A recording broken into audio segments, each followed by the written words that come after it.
তো চলুন ওনার ঘটনায় চলে যাই। ঘটনাটি বেশ অদ্ভুত। ঘটনাটি শুরু 1991 কি 92 সালের দিকে। ওনাদের গ্রামে আব্দুল ওহাব নামে একজন ভাই রয়েছেন। উনি বেশ সুঠাম দেহের অধিকারী এবং অনেক লম্বাও। একদিন পাশের গ্রামে, মানে ওই আব্দুল ওহাব ভাইদের বাড়ি যেখানে শেষ, তারপরেই কিন্তু অন্য গ্রাম শুরু। তো এই পাশের গ্রামে একটি বাচ্চার জন্ম হয়। এই বাচ্চার জন্ম হওয়ার পর সারা গ্রামে হই হই রই রই পড়ে যায়। এই বাচ্চাটা অন্য 8-10টা স্বাভাবিক বাচ্চার মতো ছিল না, এমনকি বাচ্চাটি প্রতিবন্ধী বাচ্চাও ছিল না। এই বাচ্চার অবয়বটা দেখতে অনেকটা মানুষের মতো হলেও সে মানুষ নয়। তার মাথা ছিল না।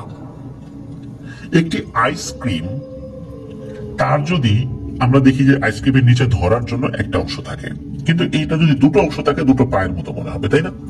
একটা আইসক্রিমের যদি দুটো হাত থাকে সেটা কেমন দেখা যাবে? মনে হচ্ছে ওই বাচ্চাটা একটা আইসক্রিমের মতো। ওর কোনো মাথা নেই, কিন্তু বুকের উপর দুটো চোখ রয়েছে।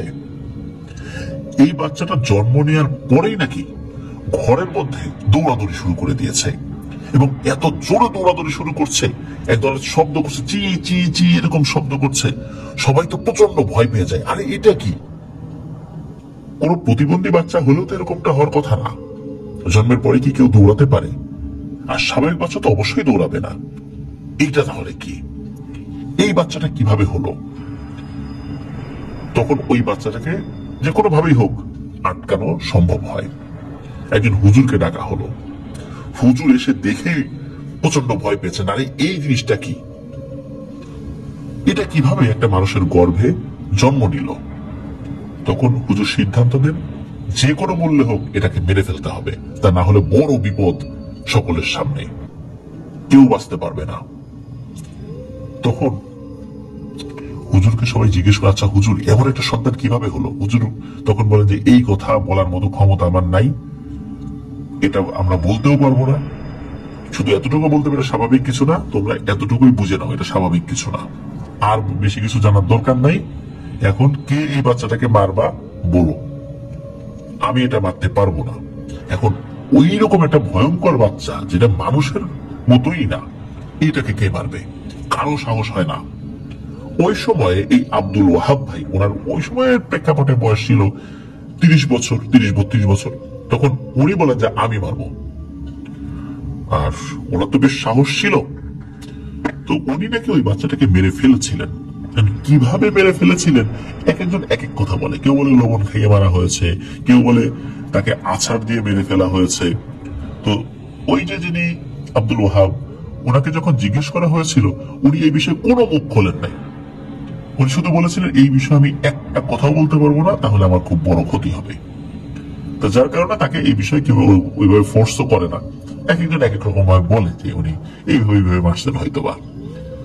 কারণ ওই সময়ে গ্রামে অস্বাভাবিক বাচ্চা জন্ম নিলে দেখা যেত যে কোনো পাতিল উপরে চেপে ধরে ভিতরে নিঃশ্বাস বন্ধ হয়ে মারা যেত, অথবা মুখের মধ্যে লবণ ঢুকিয়ে দিত, অথবা আছাড় দিয়ে মেরে ফেলতো। এমনও হয়েছে অনেক প্রতিবন্ধী বাচ্চা জন্ম নেওয়ার পর মনে করেছে এটা মনে হয় অস্বাভাবিক কিছু, কিন্তু আসলে সে প্রতিবন্ধী ছিল। এভাবেও কিন্তু অনেক বাচ্চাকে ভুল বুঝে কুসংস্কার করে আচ্ছন্ন হয়ে অনেকে কিন্তু মেরে ফেলেছেন। এরকম ঘটনা যদিও এখনো ভাবে আল্লাহর রহমতে ঘটে না, কিন্তু একটা সময় কিন্তু এই ধরনের ঘটনা ঘটতো বাংলাদেশের বিভিন্ন প্রত্যন্ত অঞ্চলগুলোতে। কিন্তু এই বাচ্চাটার ব্যাপারটা তো ওরকম ছিল না, টোটালি ডিফারেন্ট ছিল। তো যার ফলশ্রুতিতে তাকে এভাবে মেরে ফেলা হয়েছিল।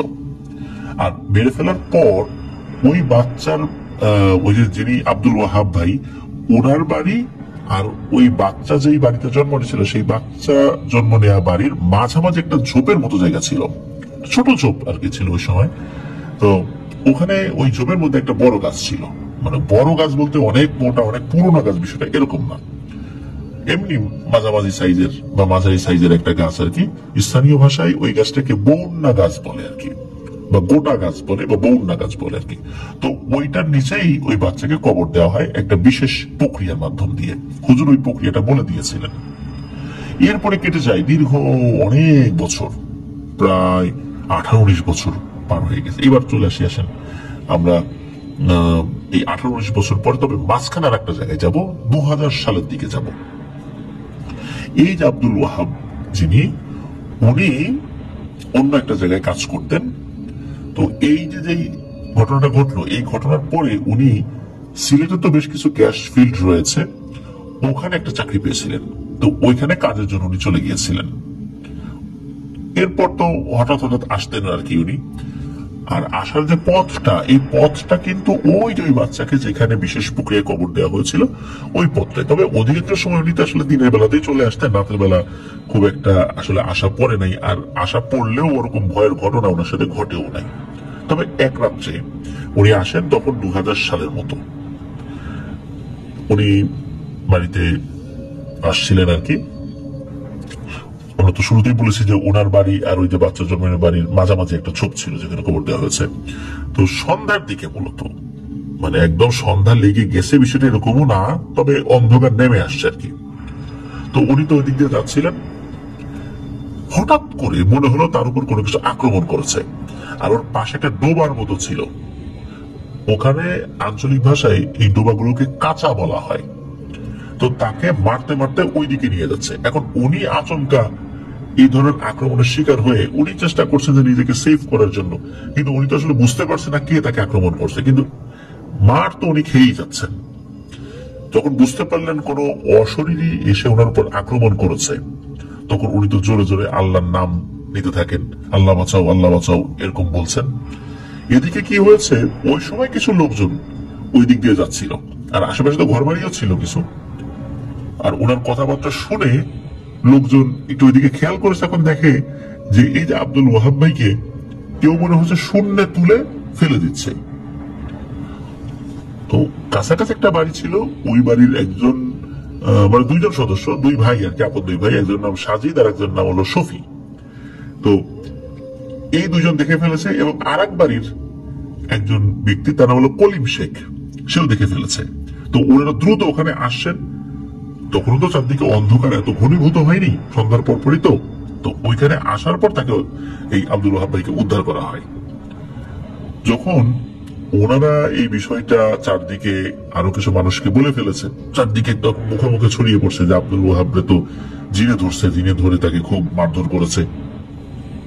তাকে পরের দিনই, মানে আব্দুল ওয়াহাব ভাইকে পরের দিনই ভালো হুজুর দেখানো হয়। তো আল্লাহর রহমতে ওনার খুব বেশি সমস্যা হয়নি, আলহামদুলিল্লাহ উনি সুস্থ হয়ে গিয়েছিলেন ওই যাত্রায়। তবে অদ্ভুত ব্যাপার হলো, এরপরে উনি এই বিষয় নিয়ে একটা টু শব্দটা করতেন না। শুধু এতটুকুই উনি বলেন যে তাকে নাকি এক স্বপ্নের মধ্যে বলে দেওয়া হয়েছে যে এই বিষয়েও যেন কোনো ধরনের কোনো কথা না বলা হয়। তো উনি এই বিষয়ে কোনো কথা বলেন না। তো যাই হোক, 2000 সালের পর থেকে, মানে ওনার সাথে এই ঘটনা ঘটার পর থেকে, বা হয়তো বা কিছু সময় আগেও হলেও হতে পারে, এই বিষয়ে নিশ্চিতভাবে বলতে পারেন নাই আর কি, তো একটা সমস্যা দেখা যেতে থাকে। যেহেতু আব্দুল ওয়াহাব ভাই বাড়িতে খুব একটা থাকতেন না, পরে বুঝতে পেরেছেন বা জানতে পেরেছিলেন, ওই যে বাচ্চাটাকে কবর দেওয়া হয়েছিল, ঠিক ওর শরীরের যে অবয়ব ছিল, এইরকম অবয়ব নাকি ওই জায়গায় দেখা যেত। তবে আকার আকৃতি বেশ বড় ছিল। বেশ বড় বলতে একটা 9-10 বছরের বাচ্চার উচ্চতা কতটুকু হয় স্বাভাবিকভাবে, অতটুকু উচ্চতা। মানুষ গভীর রাত্রে যদি বের হতো, যারা মাছ ধরতে যেত, তারা নাকি এই অবয়বটাকে দেখতে পেত। একটা বাচ্চার মতো অভাব, কিন্তু মাথা নাই, বুকের উপর চোখ, এবং চোখ দুটো জ্বলে ওঠে, মাঝে মাঝে ধপ করে জ্বলে ওঠে, আবার নিভে যায়। আবার যখন জ্বলে ওঠে তখন বোঝা যায় একটা লাল টকটকে চোখ। ধান খেতে অনেকেই দিনের বেলাতেও দেখা শুরু করে। একটা কথা গ্রামের মানুষের মধ্যে প্রচলিত ছিল, সেটা হলো এই জিনিসটা যেই রাস্তা ধরে চলতো, ওইখানকার ঘাস নাকি পুড়ে যেত, মানে এমন ভয়ানক বিষাক্ত ছিল। এবং যেদিক দিয়ে যেত ওইদিকে নাকি লাইন হয়ে থাকতো, মানে পুড়ে এমন ভাবে কালো বা অন্যরকম চিহ্ন হয়ে থাকতো, বোঝা যেত যে এই জিনিস এদিক দিয়ে গেছে, ধান ক্ষেতের ভিতরে চলে যেত। তবে ওদিকে গেলে পুরো ধান ক্ষেত যে নষ্ট হয়ে যেত বিষয়টা এরকম না, কিছু দূর যে ওইটা ভ্যানিশ হয়ে যেত। অনেকেই নাকি নিজ চোখে দেখেছে এটা। তবে সবচেয়ে অদ্ভুত বা ভয়ঙ্কর আমরা যেটাই বলি না কেন, কেউ যদি এটার খুব কাছাকাছি দূরত্বে দেখে এবং দেখার পর হঠাৎ করে নাকি ওই জিনিসটার চোখ যদি জ্বলে ওঠে, মানে টপ করে জ্বলে উঠলো, লাল টকটকে হয়ে গেল, যদি এইটার সাথে আই কন্টাক্ট হয়, তাহলে নাকি ওই ব্যক্তি অন্ধ হয়ে যায়। তো আমাদেরকে যিনি ঘটনা পাঠিয়েছেন অর্ণব খান, উনি বলেছেন যে এইরকম অন্ধ হওয়া ব্যক্তি ওনার গ্রামের কাউকে খুঁজে না পাওয়া গেলেও উনি এই ঘটনার সত্যতা খুঁজে পেয়েছেন, যে হ্যাঁ এরকম একটা ঘটনা ঘটেছিল। তবে উনি একদম ওই অন্ধ হওয়া ব্যক্তির সাথে দেখা করতে পারে নাই বলে জানিয়েছেন। এবার চলে আসি 2013 কি 14 সালের দিকে। উনি তখন, এই যে অর্ণব ভাই, উনি তখন ক্লাস 7 কি 8 পড়েন। ওনাদের এলাকার এক পাশে কিছু বেদে গোষ্ঠীর লোক আস্তানাগারে, এবং তারা ওনাদের এলাকা থেকে নাকি কিছু শেয়াল ধরবে, এগুলা দিয়ে নাকি ওষুধ তৈরি করবে। এখন এই যে অর্ণব ভাই এবং ওনার কিছু বন্ধু বান্ধব, তারা কৌতূহল বশত তাদের সাথে কথা বলেছেন। তখন ওই বেদে গোষ্ঠীর সর্দার বলেন যে তোমরা যদি শেয়াল ধরে দিতে পারো, শেয়াল প্রতি তোমাদেরকে 3000 টাকা করে দিব। এখন তারা হলো স্টুডেন্ট মানুষ, 7-8 পড়েন। একটা শেয়াল ধরে যদি 3000 টাকা পাওয়া যায়, তাহলে তো তাদের কাছে এটা অনেক টাকা। এখন কৌতূহল বশত শুরু হয়ে যায় তাদের মধ্যে শেয়াল ধরার পালা। রাত হলেই শেয়াল ধরার উদ্দেশ্যে এই 4-5 বন্ধু মিলে হাতে টর্চ এবং সাউন্ড বক্স নিয়ে ধান ক্ষেত ভোরে দৌড়াই বেড়াইতেন। সাউন্ড বক্সে এই শেয়ালের আওয়াজ চালাই দিলে ওই অন্য পাশে যদি শেয়াল থাকতো, তারাও তাদের মতো করে হুক্কা হুক্কা করে ডেকে উঠতো। তখন ওরা বুঝতে পারতেন যে আশেপাশে শেয়াল আছে কিনা বা কতটুকু দূরত্বে আছে। তো শিয়ালটাকে শনাক্ত করে লাঠি নিয়ে শিয়ালের পিছনে ছুটে বেড়াতেন। তো শিয়ালকে কি এভাবে ধরা সম্ভব? জানতেন যে ধরতে আসলে ওনারা ওইভাবে পারবেন না, তারপরও এই কাজটা করে ওনারা খুবই মজা পেতেন। একদিন কি হয়, এই অর্ণব ভাইয়ের বাড়ির সদস্যরা জেনে ফেলে যে সে এইভাবে রাতের বেলা এই সাউন্ড বক্স নিয়ে আর বন্ধু বান্ধব নিয়ে টর্চ নিয়ে এই শিয়ালের পিছনে দৌড়ায় বেড়ে। তখন তো তাকে খুব বকাঝকা করে আর বলে যায় খবরদার রাতের বেলা এইভাবে বের হবি না। এখন ওনারও রেগুলার ওইভাবে বের হওয়া কিন্তু নিষেধাজ্ঞার কারণে আসলে হচ্ছিল না। এখন এই কয়দিনে তো তার নেশা হয়ে গেছে রাতের বেলা শিয়ালের পিছনে দৌড়ানো। বেশ ভালো একটা মজা পেতেন আর কি, যেমন একটা বাজে অভ্যাস হয়ে গিয়েছিল আর কি।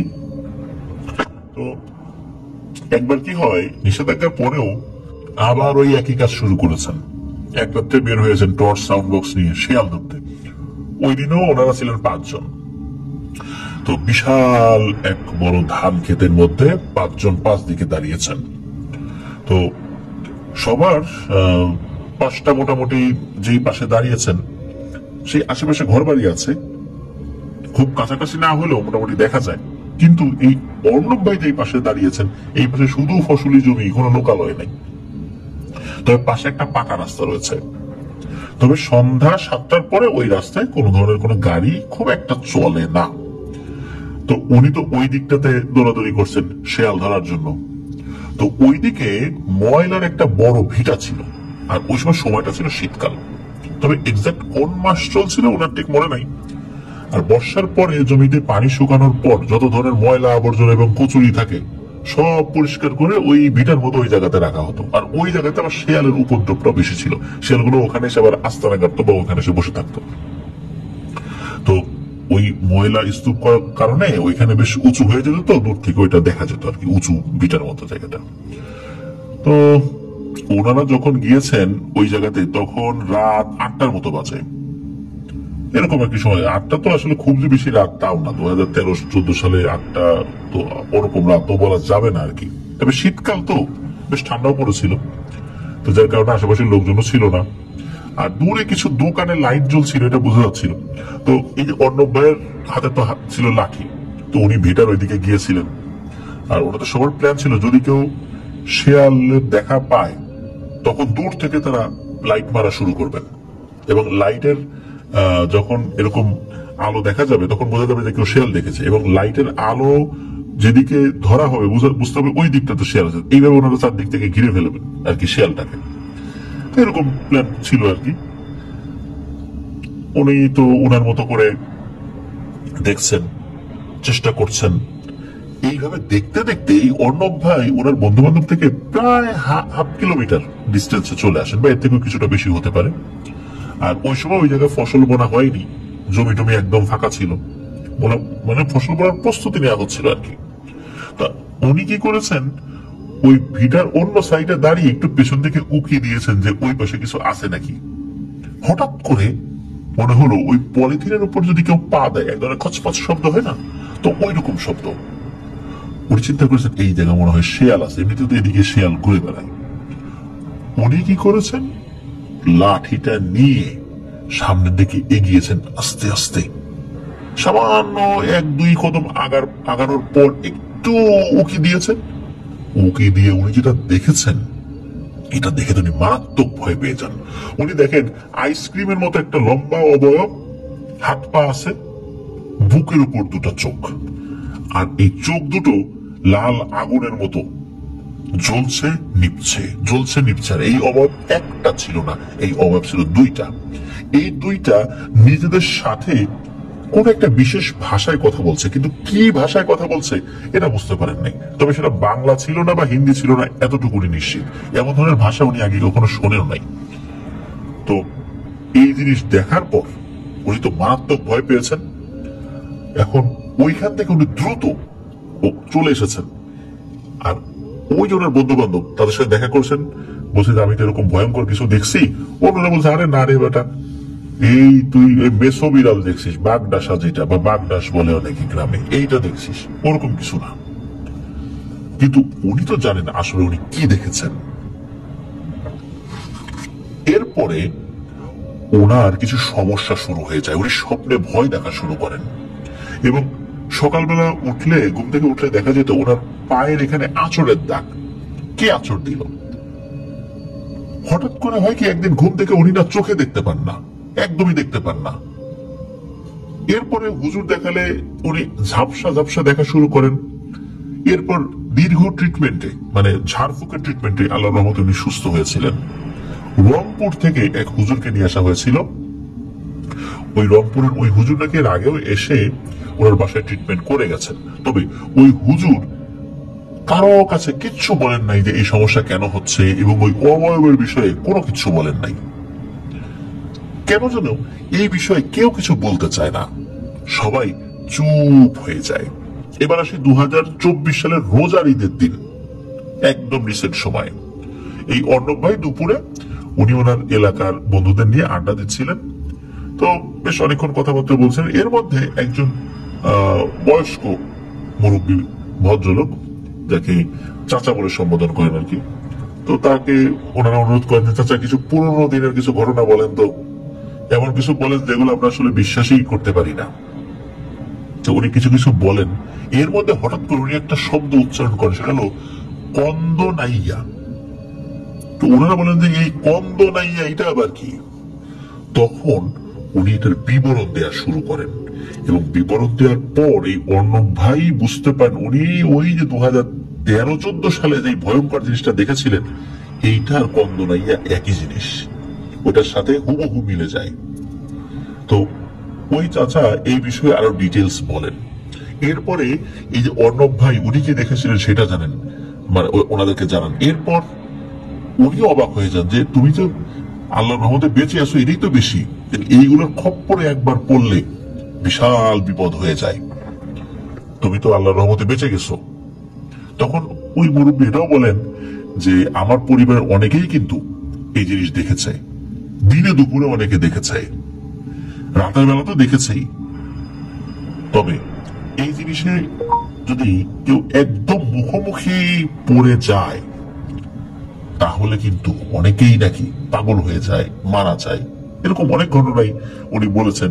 তো যাই হোক, সবচাইতে অদ্ভুত ব্যাপার সেটা হচ্ছে ওই যে ওই মহিলার গর্ভে কেন ওই ধরনের একটা বাচ্চা জন্ম নিয়েছিল, এটা জানাই যায় নাই।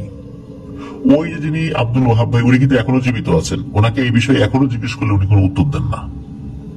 ওই সময় মানুষের মুখে মুখে যতটুকু ছড়িয়েছিল অতটুকুই জানা যায়, কিন্তু ওনাকে জিজ্ঞেস করলে কিভাবে বাচ্চাটাকে হত্যা করেছেন এটা জানা যায় না। আর ওই জিনিসটার কবর এখনো একটা জায়গায় রয়েছে। হয়তো স্থানীয় যারা আছেন, মুরব্বী যারা রয়েছেন, তারা ওই কবরটা দেখিয়ে দিতে পারবেন। আর ওই জায়গায় ওই জিনিসটার অবয়ব এখনো নাকি দেখা যায়। তবে স্থানীয়ভাবে কন্দনাইয়া বললেও অনেকে, বিশেষ করে বরিশাল অঞ্চলে, ঝালকাঠি অঞ্চলে কল্লা কাটা দেও বলে, স্কন্ধ কাটা বলে, তবে ওই এলাকায় কন্দনাইয়া বলে। এইটি ছিল ঘটনা। ধন্যবাদ জানাচ্ছি অর্ণব ভাইকে এমন একটি ঘটনা আমাদের সাথে শেয়ার করার জন্য। ঘটনাটি খুবই অদ্ভুত, রহস্যময়, ভয়ঙ্কর বটে। আশা করছি লিসেনাররাও ঘটনাটি শুনে ভয়ের শিহরণে শিহরিত হয়েছেন। প্রিয় লিসেনার্স, আপনাদের এলাকাও যদি এই ধরনের ঘটনা থাকে আমাদেরকে লিখে বা রেকর্ড করে ইমেল করতে পারেন afntheholeworldbd@gmail.com এই ইমেল অ্যাড্রেসে। ইমেল অ্যাড্রেসের স্পেলিংটা বলছি, afnanthehoorwordbd@gmail.com। স্পেলিংটা আমরা আমাদের ভিডিও ডেসক্রিপশনে দিয়ে রেখেছি, সেখানে কি স্পেলিংটা চেক করতে পারবেন। প্রিয় লিসেনার্স, আমরা চলে যাব আমাদের এবারের 134তম এপিসোডের নতুন আরো একটি ঘটনায়। প্রিয়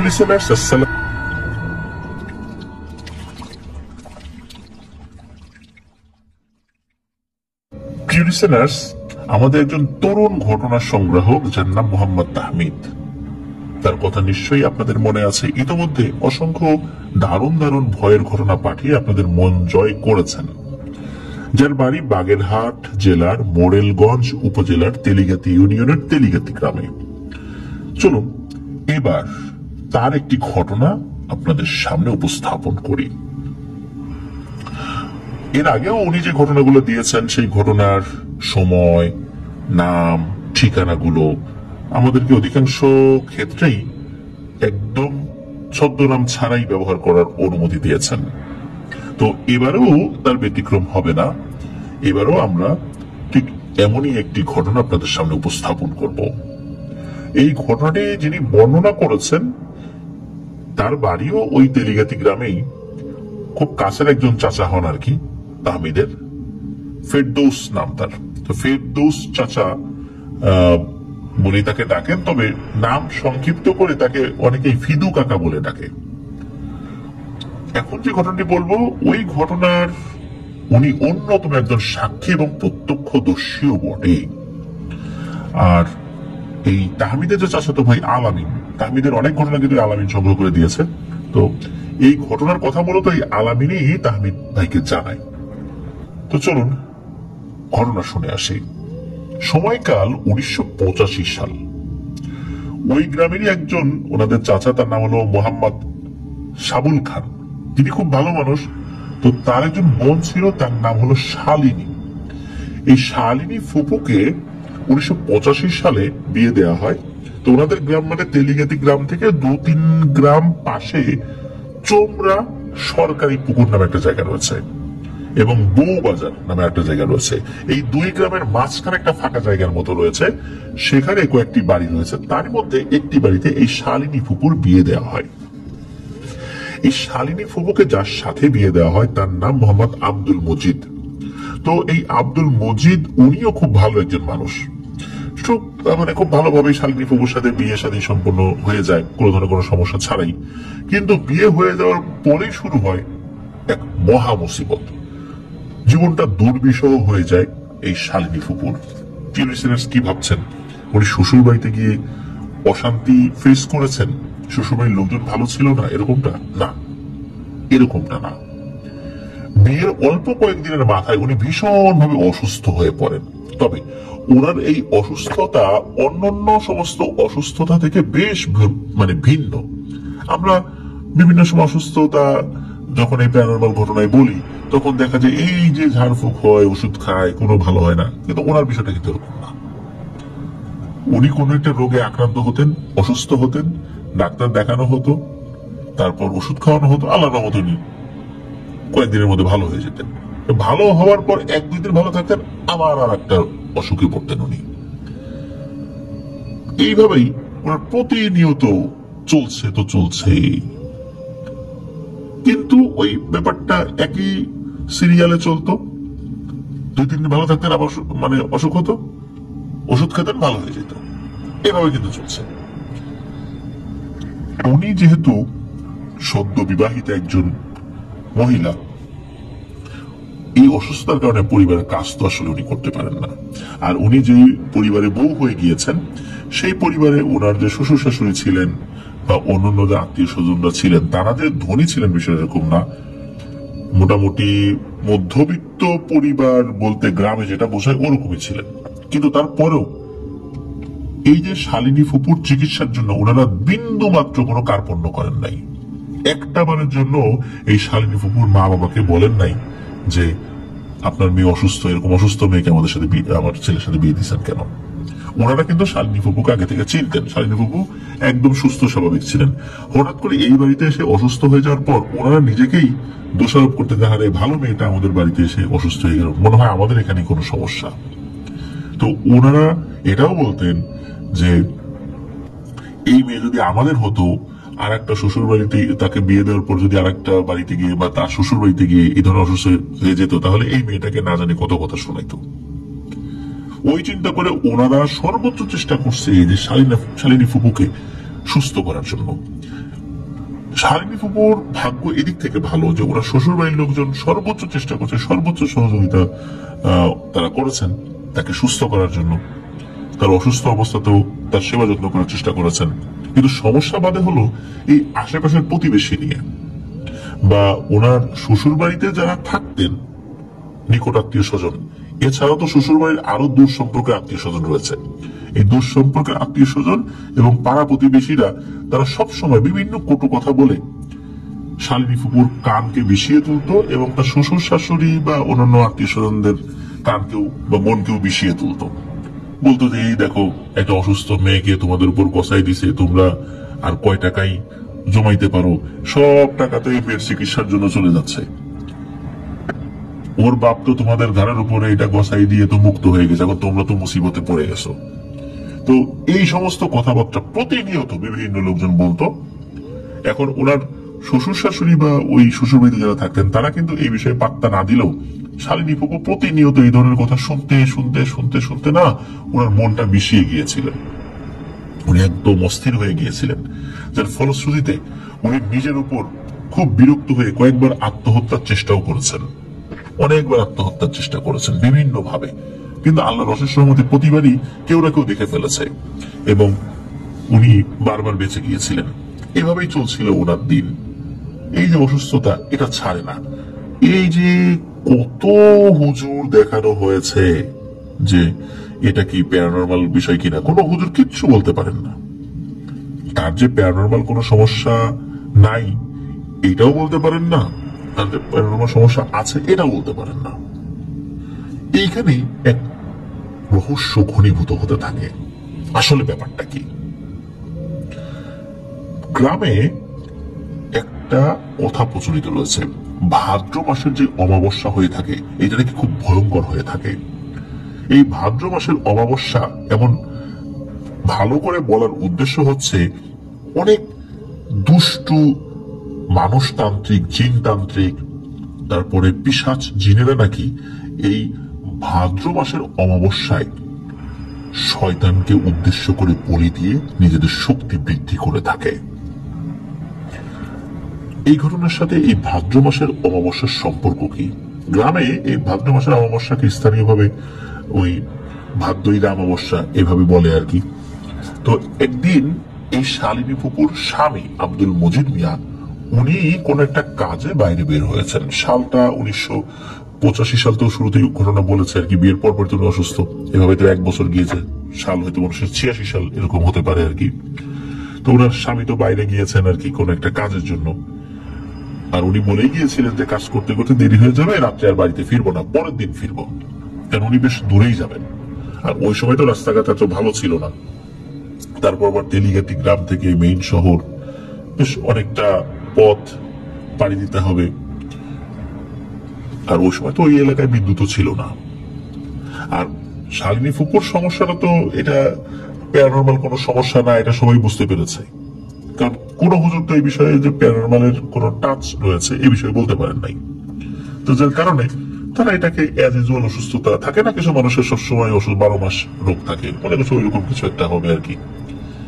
তো এই যে আব্দুল মজিদ মিয়া, উনি তো পরন্ত বিকেল যখন হয়ে যায় তখন তো বুঝতে পারছেন আর তো আসতে পারবেন না, যদিও চেষ্টা করেছেন আসার জন্য, বাড়ি থেকে বলে আসছিলেন। তো যাই হোক, ওই রাত্রে এই ভাদ্র মাসের অমাবস্যার আধারে পুরো আকাশ কিন্তু ছেয়ে যায়, নেমে আসে ঘোর অন্ধকার। উনি তো বাড়িতে নাই। রাত নেমে আসার সাথে সাথে প্রতিদিনের মতো সবাই খেয়ে দিয়ে ঘুমিয়ে পড়ে আর কি। তো শালিনী ফুপু উনি খাওয়া দাওয়া করে ঘুমিয়ে পড়েছেন।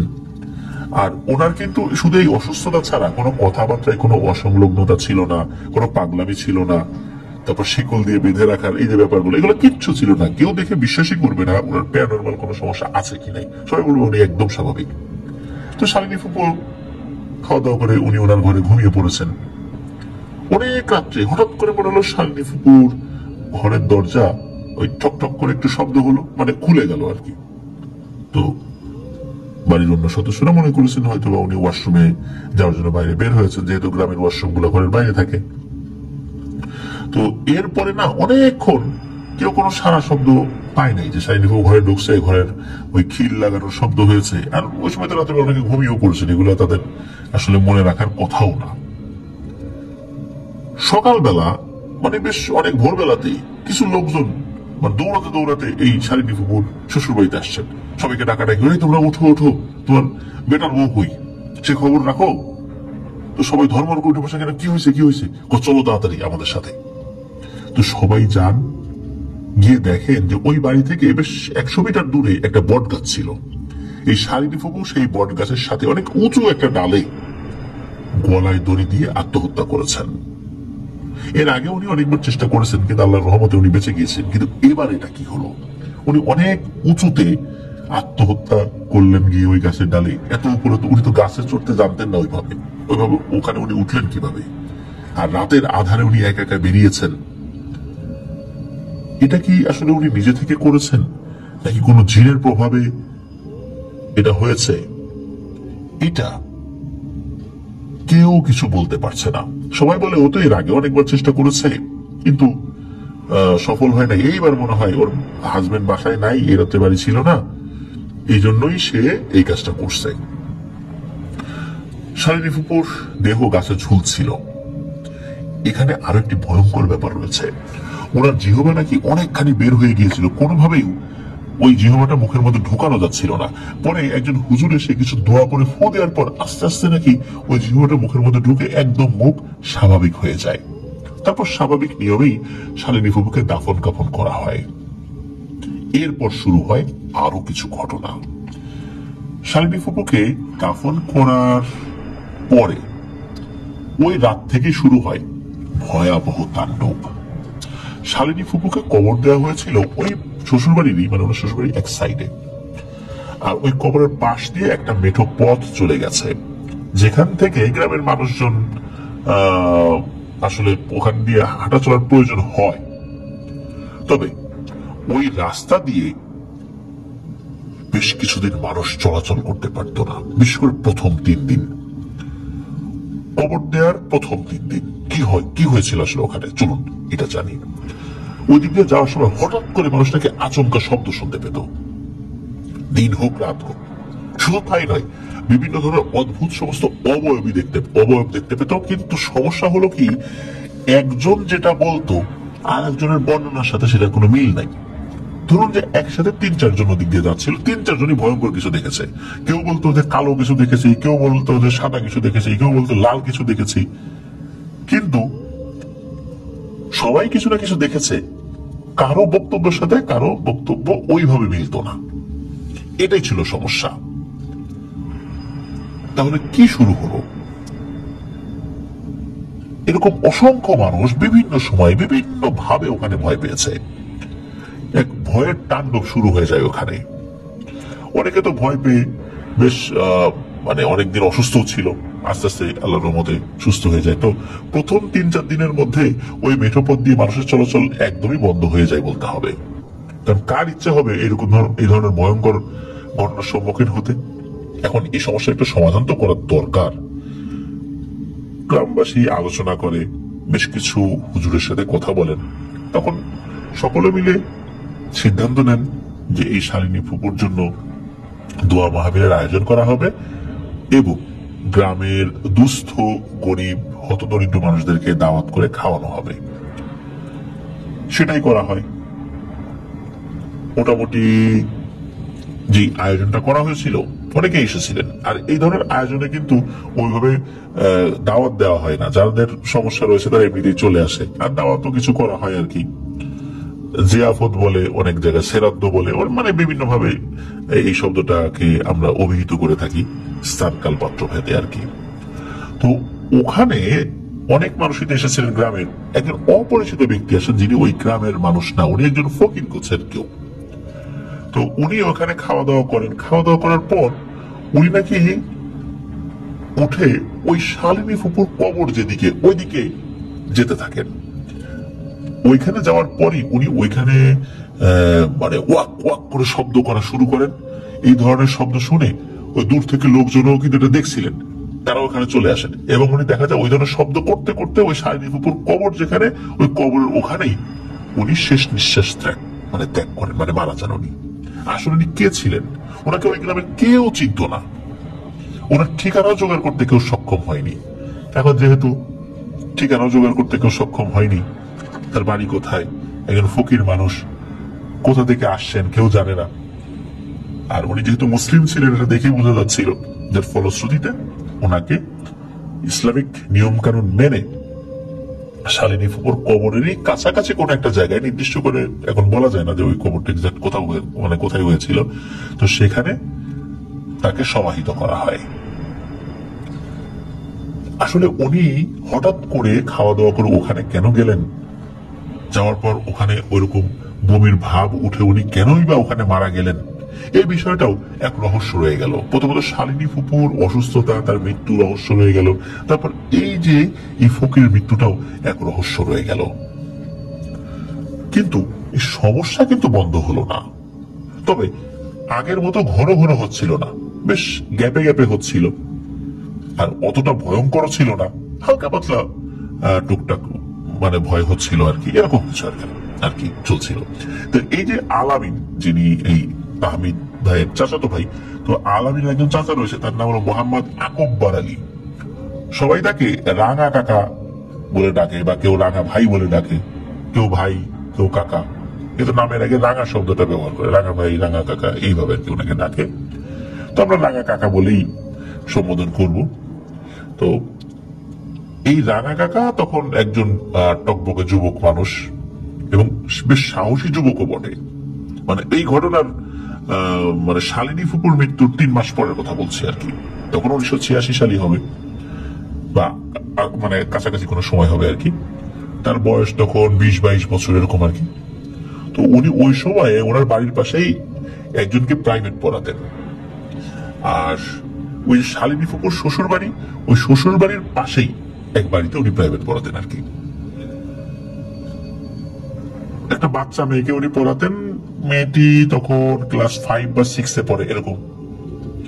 উনি কি করতেন, বিকেল বেলা পড়াতেন সন্ধ্যা পর্যন্ত, আসরের নামাজ পড়ে পড়াতে যেতেন, মাগরিবের নামাজের সময় উনি চলে আসতেন।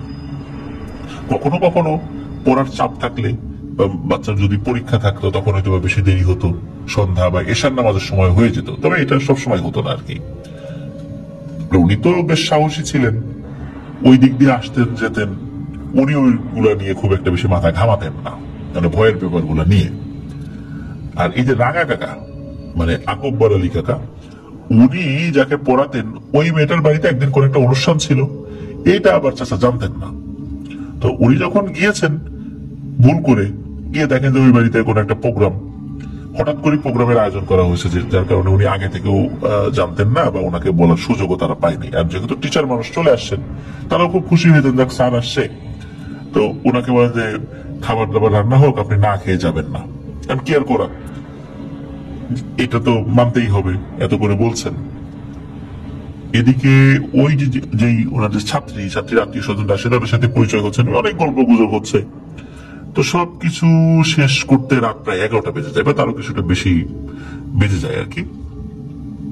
এখন উনি তো বাড়িতে ফেরত যাবেন, আর বাড়িতে যখন যাবেন ওনার পরিবারের সদস্যদের জন্য কিছু খাবার দাবারও একটা বক্সে করে দিয়ে, টিফিন বক্সে করে দিয়ে দিয়েছেন আর কি বাড়ি থেকে। এখন অনেকেই বলছে যে আপনি যেদিক দিয়ে যাবেন ওই জায়গাটা তো ভালো না, মানে এই যে ওনার স্টুডেন্টের বাড়ির সদস্যদের মধ্যে কেউ কেউ বলছেন। তারপরে এরপরে যখন ওই গেস্ট আসেন তারাও এই নিষেধ করার কারণ বা কেন ভালো না জিজ্ঞেস করছেন আর কি। তখন তারাও যখন শুনলেন তখন ওই স্যারকে বললেন যে স্যার আপনি একটা কাজ করে আজকে থেকে যান, আমরা তো গেস্টরা আসছি, গল্প করতে করতে কাটাই দেবো রাতটা। উনি বলেন যে না, এটা কিভাবে হয়, আমার বাড়িটা খুব বেশি দূর না, চলে যাই। আর আপনারা যে ভয়ের কথা বলতেছেন ওগুলা আমার আসলে মাথার ভিতরে কাজ করে না, ওগুলো তো আমি ভয়ই পাই না। যখন সবাই দেখলো যে না উনি এই বিষয়ে খুব একটা আগ্রহ দেখাচ্ছেন না, ঠিক আছে যাক, তো উনিও রওনা দিয়েছেন আর কি। এখন উনি তো রওনা দিয়েছেন, কিন্তু সবার কথা শুনে, মানে একটু ভয়ের কথা শুনে ওনার মনের মধ্যে কিন্তু একটা খুচখুচানি হচ্ছিল যে না জানি আবার কোন বিপদে পড়ি কিনা, কারণ গ্রামের বহু লোকই তো এই বিপদে পড়ছে। উনি না হয় পড়েন নাই, উনি সাহস দেখান,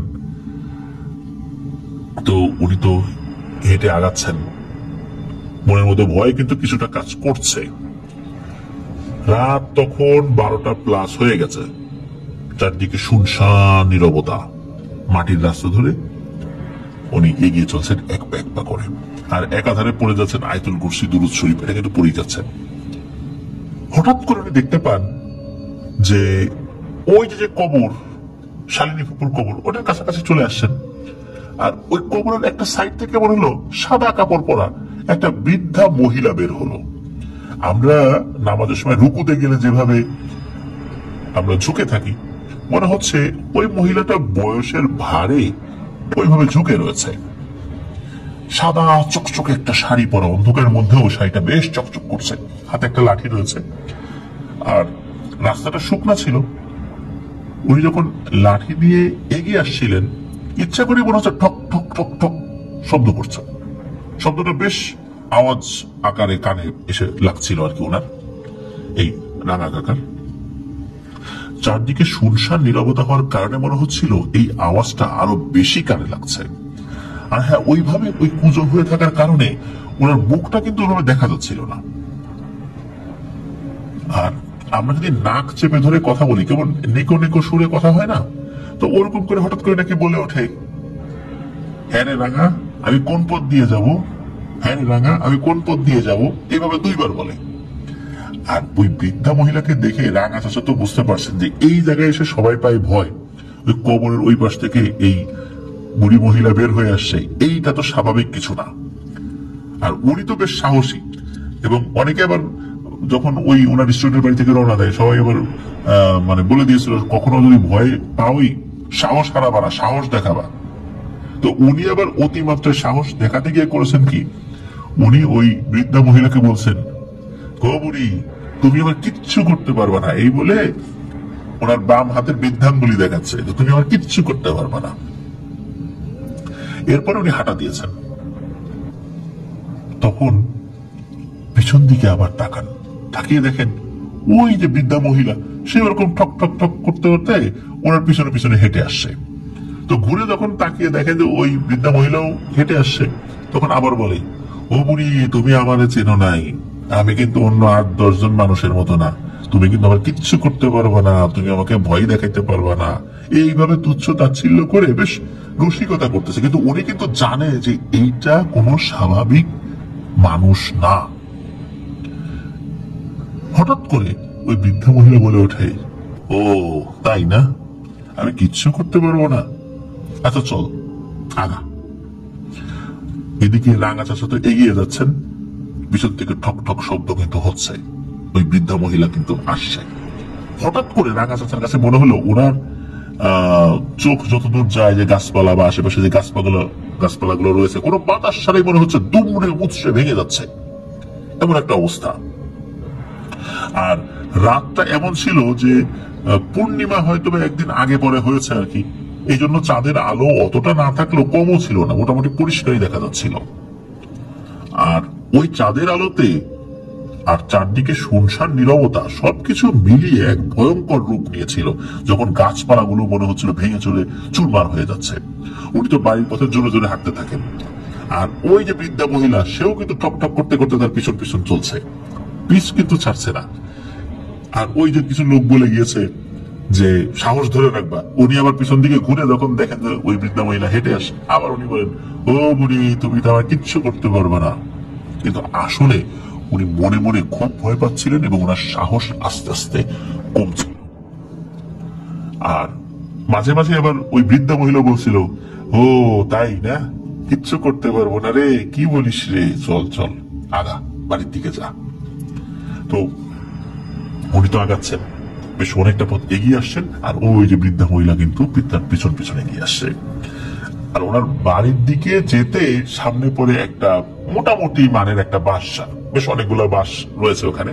তো উনি যখন ওই বাঁশঝাড়ের কাছে পৌঁছেছেন, উনি দেখেন জানেন এই বাঁশঝাড়ের বাঁশ গেল কই, একটা বাঁশও তো সোজা হওয়া না, সবগুলো বাঁশ মনে হচ্ছে মাটির সাথে লেপ্টে আছে, একটা বাঁশও সোজা না। আমরা সাধারণত এই ধরনের ঘটনায় দেখি যে একটা দুটা বাঁশ লেপ্টে আছে, কিন্তু না, ওই বাঁশের সবগুলো বাঁশ মাটির উপর লেপ্টে আছে। উনি তো জানেন যে এই বাঁশ যদি এখন আমি পার হতে চাই তাহলে কি অবস্থা হবে। তো ওই বাঁশের কাছাকাছি একটা লোকের বাড়ি আছে, সেই লোকের নাম হলো মণি। তো এখন ওই মনির বাড়ির পাশ দিয়ে যাওয়ার একটা রাস্তা রয়েছে, ওই বাঁশের ভিতরে না ঢুকলে আর একটা পথ রয়েছে, সেটা বেশ অনেকটা ঘুরে যেতে হবে। আর উপায় আর একটা, সেটা হলো এই বাঁশের উপর দিয়ে যেতে হবে। কিন্তু উনি তো জানেন যখনই উনি একটা বাঁশের উপর পা দিবেন সাথে সাথে বাঁশগুলো সোজা হয়ে যাবে, এটা তো উনি জানতেন। তো উনি চিন্তা করলেন যে মেঠো পথ ধরে যাব কিনা। এখন মেঠো পথের ওখানে তো আবার রয়েছে খাল, তো ওই খালের ওপারে আবার কয়েকটা হিন্দু পরিবারের বসবাস ছিল, ওইখানে আবার একটা শ্মশান ছিল, তো ওই দিক দিয়ে আবার ঘুরে যেতে হবে। উনি চিন্তা করলেন যে সর্বনাশ, ওই পথটা তো আরো ভয়ঙ্কর। প্রিয় লিসেনার্স, আমরা কিছুদিন আগে তাহমিদের পাঠানো একটি ঘটনা নাম হলো ঘেনু, এই ঘেনু ঘটনা কিন্তু ওই শ্মশানের, যেটা বললাম আর কি। তো যাই হোক, ওই ওই পথ দিয়ে তো যাওয়া যাবে না। এদিকে ওই বৃদ্ধা মহিলা তো এখনো পিছনে পড়ে রয়েছে, এখন কি করি। এখন উনি করেছেন কি, ওই যে মণি, যে ওই মণির বাড়ির দিকে দিয়েছেন দৌড়, এবং চিৎকার করতে করতে দৌড় দিয়েছেন। ওনার চিৎকার শুনে ওই বাড়ির সদস্যরা উঠে গেছে ঘুম থেকে, জানে এত রাত্রে চিৎকার চাচামেচি করে, তারা দ্রুত বের হয়ে আসছে। তারা বের হয়ে এসেই দেখে যে একটা লোক দৌড়ে এসে তাদের সামনে সজ্ঞান হয়ে পড়ে গেছে। আর ইতোমধ্যে আরো বেশ কয়েকজন ব্যক্তি বের হয়ে আসছেন। তাদের মধ্যে একজন হলো মুজিবর দাদা, জাফর দাদা, আর যে আলামিন যে ঘটনা দিতে সাহায্য করেছে, ওদের বাড়ির লোকজনও বের হয়ে এসে তাকে ধরে বাড়িতে নিয়ে যায়। বাড়িতে নিয়ে যাওয়ার পর জ্ঞান ফেরানো হলে সব কথা খুলে বলা হয়, মানে উনি খুলে বলেন আর কি। যখনই মানুষজন শুনেছে যে এই ধরনের একটা ঘটনা ঘটছে, তাড়াতাড়ি আবার ঘর থেকে বের করে গরম পানির সাথে আবার কয়লার পানি দিয়ে গোসল করিয়ে নাকি তাকে আবার গোয়াল ঘরে চারদিকে ঘুরিয়ে আনা হয়েছে। গ্রামের একটা রীতিনীতি আর কি, ভয় পেলে মানুষ এরকম করে। তারপর ওই এলাকার একজন ব্যক্তি, আবুল বাশার হুজুর, বর্তমানে উনি ওইখানে রয়েছেন, এই আবুল বাশার হুজুরের আব্বা বা চাচা, নিশ্চিতভাবে বলতে পারি তাহমিদ, তাকে ডেকে এনে ঝাড়ফুঁক করানো হয়। এদিকে এই বাহ্যিকভাবে সাহস দেখাতে গিয়ে এই রাঙা চাচার অবস্থা তো খুব খারাপ হয়ে গেছে। প্রচন্ড ভয় পেয়েছিলেন যে উনি হেঁটে যাচ্ছেন, পিছনে এইরকম একটা ভয়ঙ্কর একটা পিশাচিনী হেঁটে আসছে। মূলত তাকে মেরে ফেলার চেষ্টা করা হয়েছিল আর কি, কিন্তু আল্লাহর অশেষ রহমতে পারেনি। আর যেহেতু পারছিল না, এই জন্য আরো বেশি রাগান্বিত হয়েছিল। আর রাগান্বিত হওয়ার পিছনে আরো একটা মানে যৌক্তিক কারণ ছিল, এই রাঙা চাচা বারবার পেছন দিকে ঘুরে বলছে, ও তুমি আমার কিচ্ছু করতে পারবা না, বারবার হাতের বৃদ্ধাঙ্গুলি দেখাচ্ছিল, যাতে করে ওই পিশাচিটা আরো রাগান্বিত হয়েছিল। যাক, আল্লাহর রহমতে বড় ধরনের কোনো বিপদ আপদ ওনার হয়নি। আয়াতুল কুরসি, দুরূদ শরীফ এগুলো পড়ছিলেন উনি। তো রাঙা চাচা কিন্তু ভালো আছেন, সুস্থ আছেন। ওনার এখন 4টা সন্তান রয়েছে। আর এই যে শালিনী ফুপুর, ওনার যে হাজবেন্ড আব্দুল মজিদ, উনি কিন্তু মারা গিয়েছেন। আসলে শালিনী ফুপুর এই অসুস্থতার কারণ কেউ বলতে পারেনি, এটা রহস্য রয়ে গেছে, ওনার মৃত্যুটাও রহস্য রয়ে গেছে। এবং উনি যেহেতু এই ভাদ্র মাসের অমাবস্যায় মারা গেছেন, সকলেই বলে যে এইটা আসলে কোন ভয়ঙ্কর পিশাচের কাজ তাকে বলি দিয়েছে। এই অসুস্থতা বা তার আত্মহত্যা, এই সবগুলোই এই পিশাচের কাজ, অনেকে এটা মনে করেন। তবে ওনার জীবিত অবস্থায় এই বিষয়ের সমাধান কেউ দিতে পারেনি। তো এটি ছিল ঘটনা। ধন্যবাদ তাহমিদ ভাইকে, প্রতিনিয়ত আপনাদের ওয়ার্ল্ডের লিসেনারদের জন্য দারুণ দারুণ গ্রামের সমস্ত ঘটনাগুলো পাঠিয়ে যাচ্ছেন। আশা করছি আপনার মাধ্যম দিয়ে গ্রামের এই ধরনের আরো অনেক ঘটনা আমরা ইনশাল্লাহ পেতে থাকবো। প্রিয় লিসেনার্স, আপনারাও আমাদেরকে ঘটনা পাঠাতে থাকুন। বেশি বেশি করে ঘটনা পেলে আপনাদের সাথে অনেকটা পথ আমরা পাড়ি দিতে পারবো ইনশাল্লাহ, এবং আশা করছি সেটা আমরা সক্ষম হব। আল্লাহ আমাদেরকে আরো দীর্ঘ সময় একসাথে এই পথ চলায় সামিল থাকার তৌফিক দান করুন, এবং প্রতিনিয়ত যেন আরো অনেক এই পথের প্রতীকদেরকে আমরা সাথে পাই, এই কামনাও আমরা করি। প্রিয় লিসেনার্স, চলুন আমরা চলে যাব আমাদের এবারের এপিসোডের পরবর্তী আরো একটি নতুন ঘটনায়। প্রিয় লিসেনার্স,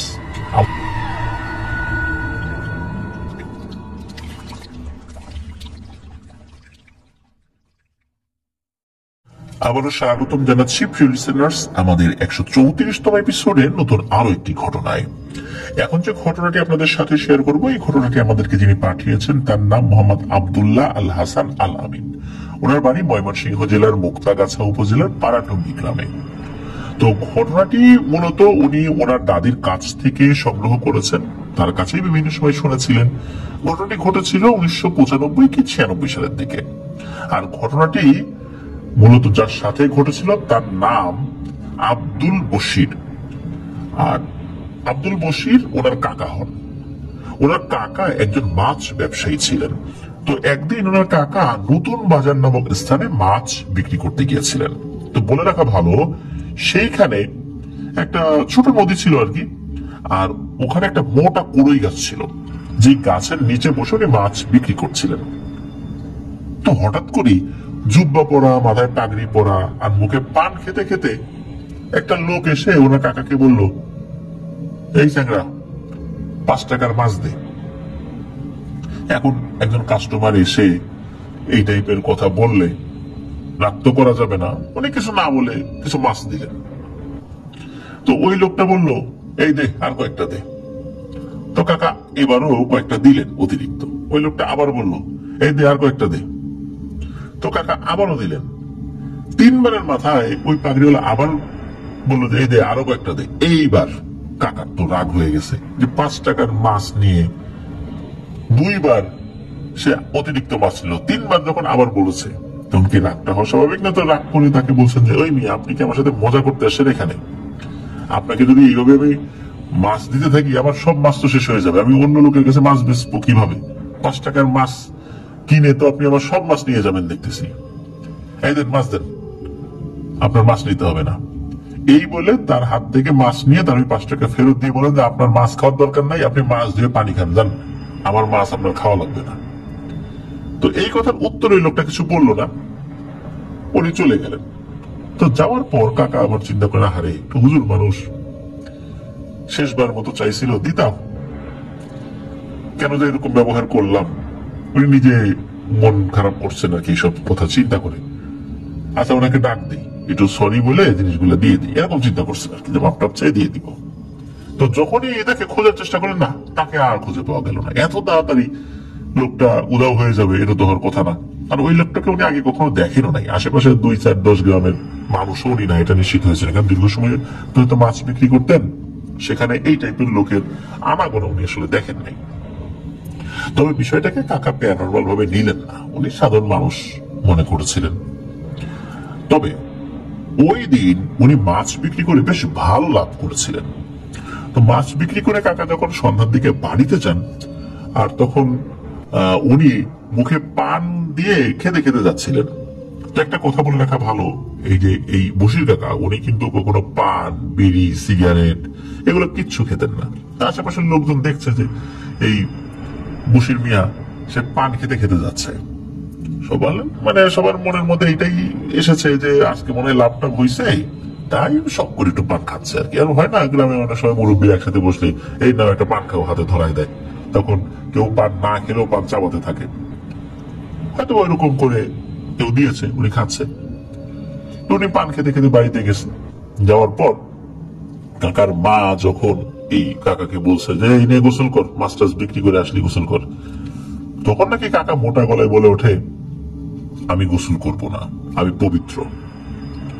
তখন কাকার মা বলে আরে দূর বেটা, কিসের পবিত্র, তুই মাছ টাছ বিক্রি করছিস না, গায়ে কত কিছু মাছের পানি টানি ছিটে পড়ছে, এটা গোসল করে। তখন কাকা আবার বলে ওঠে এই মস্করা করবি না আমার সাথে, বলছি না আমি পবিত্র, আমি গোসল করব না। কাকার মা এই কথা শুনে অবাক হয়ে গেছেন, কিরে আমার সাথে তুই তুই করে কথা বলছিস, আমি নাকি ওর সাথে মস্করা করতেছি। এটা শোনার মানে এইসব চিন্তা করে ওনার মুখে ওইটা শোনার পরে ওনার তো রাগ হয়েছে, তো উনি আবার বলছেন এই তোর বললাম না যা গোসল করে আয়। তখনই নাকি কাকা লাফ দিয়ে এসে ওনার মায়ের গলা টিপে ধরেছেন, আর যখন ওনার মা চিৎকার শুরু করেছেন তখনই গলা ছেড়ে দিয়েছেন এবং ছেড়ে দিয়ে নদীর দিকে দৌড় দিয়েছেন। আর মুখে শুধু একটাই কথা বলছিলেন যে আমাকে বলে মাছ ধুয়ে পানি খান না, কত বড় সাহস, আজকে নদীতে চুবাই ওরে পানি খাওয়াবো। এদিকে কাকার মায়ের চিৎকার শুনে আশেপাশে সবাই চলে আসে, কি হয়েছে বলে ওই যে দেখো ওই যে দৌড় দিচ্ছে, কি ধরনের উল্টাপাল্টা কথা বলতেছে। তখন সবাই আবার কাকার পিছনে দৌড় দিয়েছেন, তাকে তো ধরতে হবে, নিশ্চয়ই প্যারানরমাল কোনো কিছু হয়েছে। তো কয়েকজন চেষ্টা করে ধরতে প্রথম দিকে না পারলেও অবশেষে 5-6 জন মিলে তাকে ধরতে সক্ষম হন, তখনও ওই নদী পর্যন্ত পৌঁছান নাই আর কি। আর ওনার বাড়ির একদম কাছাকাছি একজন মহিলা কবিরাজ ছিল, তো সেই মহিলা কবিরাজ এই কথা শুনে চলে আসছে। তো মহিলা কবিরাজ সে ওই জিনকে হাজির করেছে অল্প সময়ের মধ্যেই। আর জিন তো আসলে তার ভিতরেই ছিল, হাজির করার কিছু ছিল না আসলে ওই অর্থে। ওই জিনটা কি করেছে, ওই মহিলা কবিরাজের 14 গোষ্ঠীর নাম বলতে শুরু করে এবং হেসে হেসে বলতে থাকে যে আমার তুই ছাড়াতে পারবি, আচ্ছা ঠিক আছে আমাকে ছাড়ানোর চেষ্টা করলে আমি একে ছেড়ে চলে যাব, কিন্তু তোকে কিন্তু ধরবো, আর তোকে যদি আমি ধরি না তুই তো মরবি, তোর বাচ্চা কাচ্চা সহ এর পরবর্তী প্রজন্ম এগুলোর মারতে থাকবো, ভাগ এখান থেকে ভাগ, আমার কাজে বাধা সৃষ্টি করিস না, ও আমার সাথে বেয়াদবি করছে, আমি ওর শাস্তি দিব। তো মহিলা কবিরাজ আসলে ওইভাবে ওরকম বড় বড় কবিরাজ ছিলেন না, এই টুকটাক ঝাড়ফুঁক টুকটাক জিনের চিকিৎসা জিন হাজির করতে পারতেন, জিন যদি আপোষে চলে যেত এই টাইপের কোনো কাজ করতে পারতেন, এইটুকু ছিল ওনার মোটামুটি একটু জানাশোনা আর কি। তো উনি যখন বুঝতে পারছেন যে এই জিনটা খুব শক্তিশালী, একে আসলে ছাড়ানো সম্ভব ওনার পক্ষে হবে না, তখন ওই মহিলা বলেন যে আমি পারবো না, আমি গেলাম, এই কথা বলে উনি বাসায় চলে গেছেন।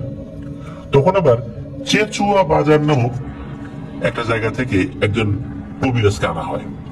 সেই কবিরাজ কাজ শুরু করার আগেই ওই কাকার ভিতরে থাকা জিনটা বলে ওঠে এই তুই যদি আমার কাছ থেকে ছাড়াস তুই কিন্তু বাড়ি পর্যন্ত পৌঁছাইতে পারবি না, বাড়িতে যাওয়ার আগে আমি তোরে ধরবো, তখন দেখবো তোর কোন বাপ এগিয়ে এসে তোকে বাঁচায়।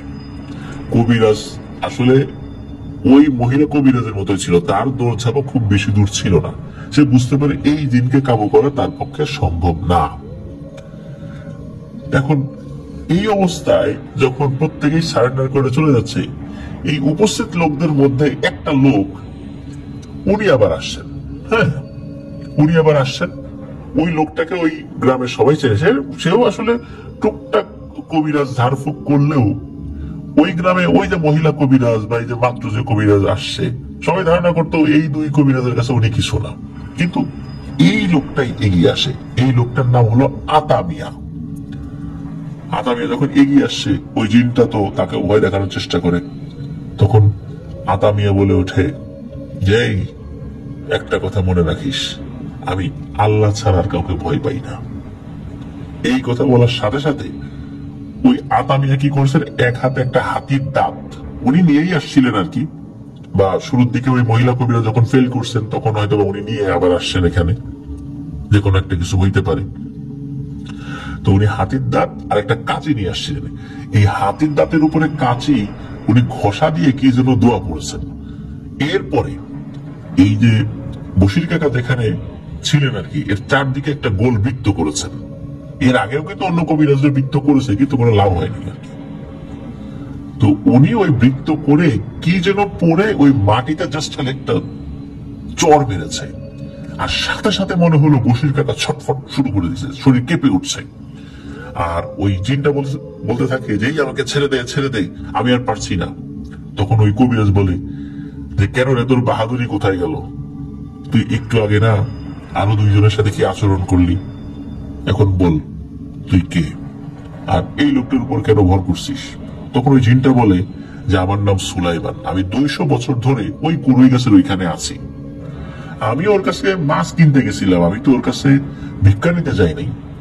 সে আমাকে মাছ দিছে, এটা সত্য। আমি ওকে 2 বার চাইছি, সেটাও দিছে। আমি অপেক্ষায় ছিলাম ও যদি 3 বারও দিত, তাহলে ওর আমি একটা বড় উপকার করতাম, ওর ভালো লাগছিল। কিন্তু 3 বারের বার ও আমার সাথে যে আচরণটা করলো, এইটা তো আমি মাইনে নিতে পারিনি। আর সে খুবই বাজে ধরনের কথা বলছে।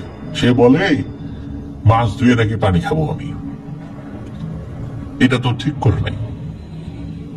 ওকে আমি পানিতে চুবাই ওকে পানি খাওয়াবো, এটা না করে আমি কোথাও যাব না। তখন কবিরাজ বুঝতে পারে যে আসলে এই যে বশির চাচা উনি আচরণটা ওরকম করেছেন, এটা সত্য।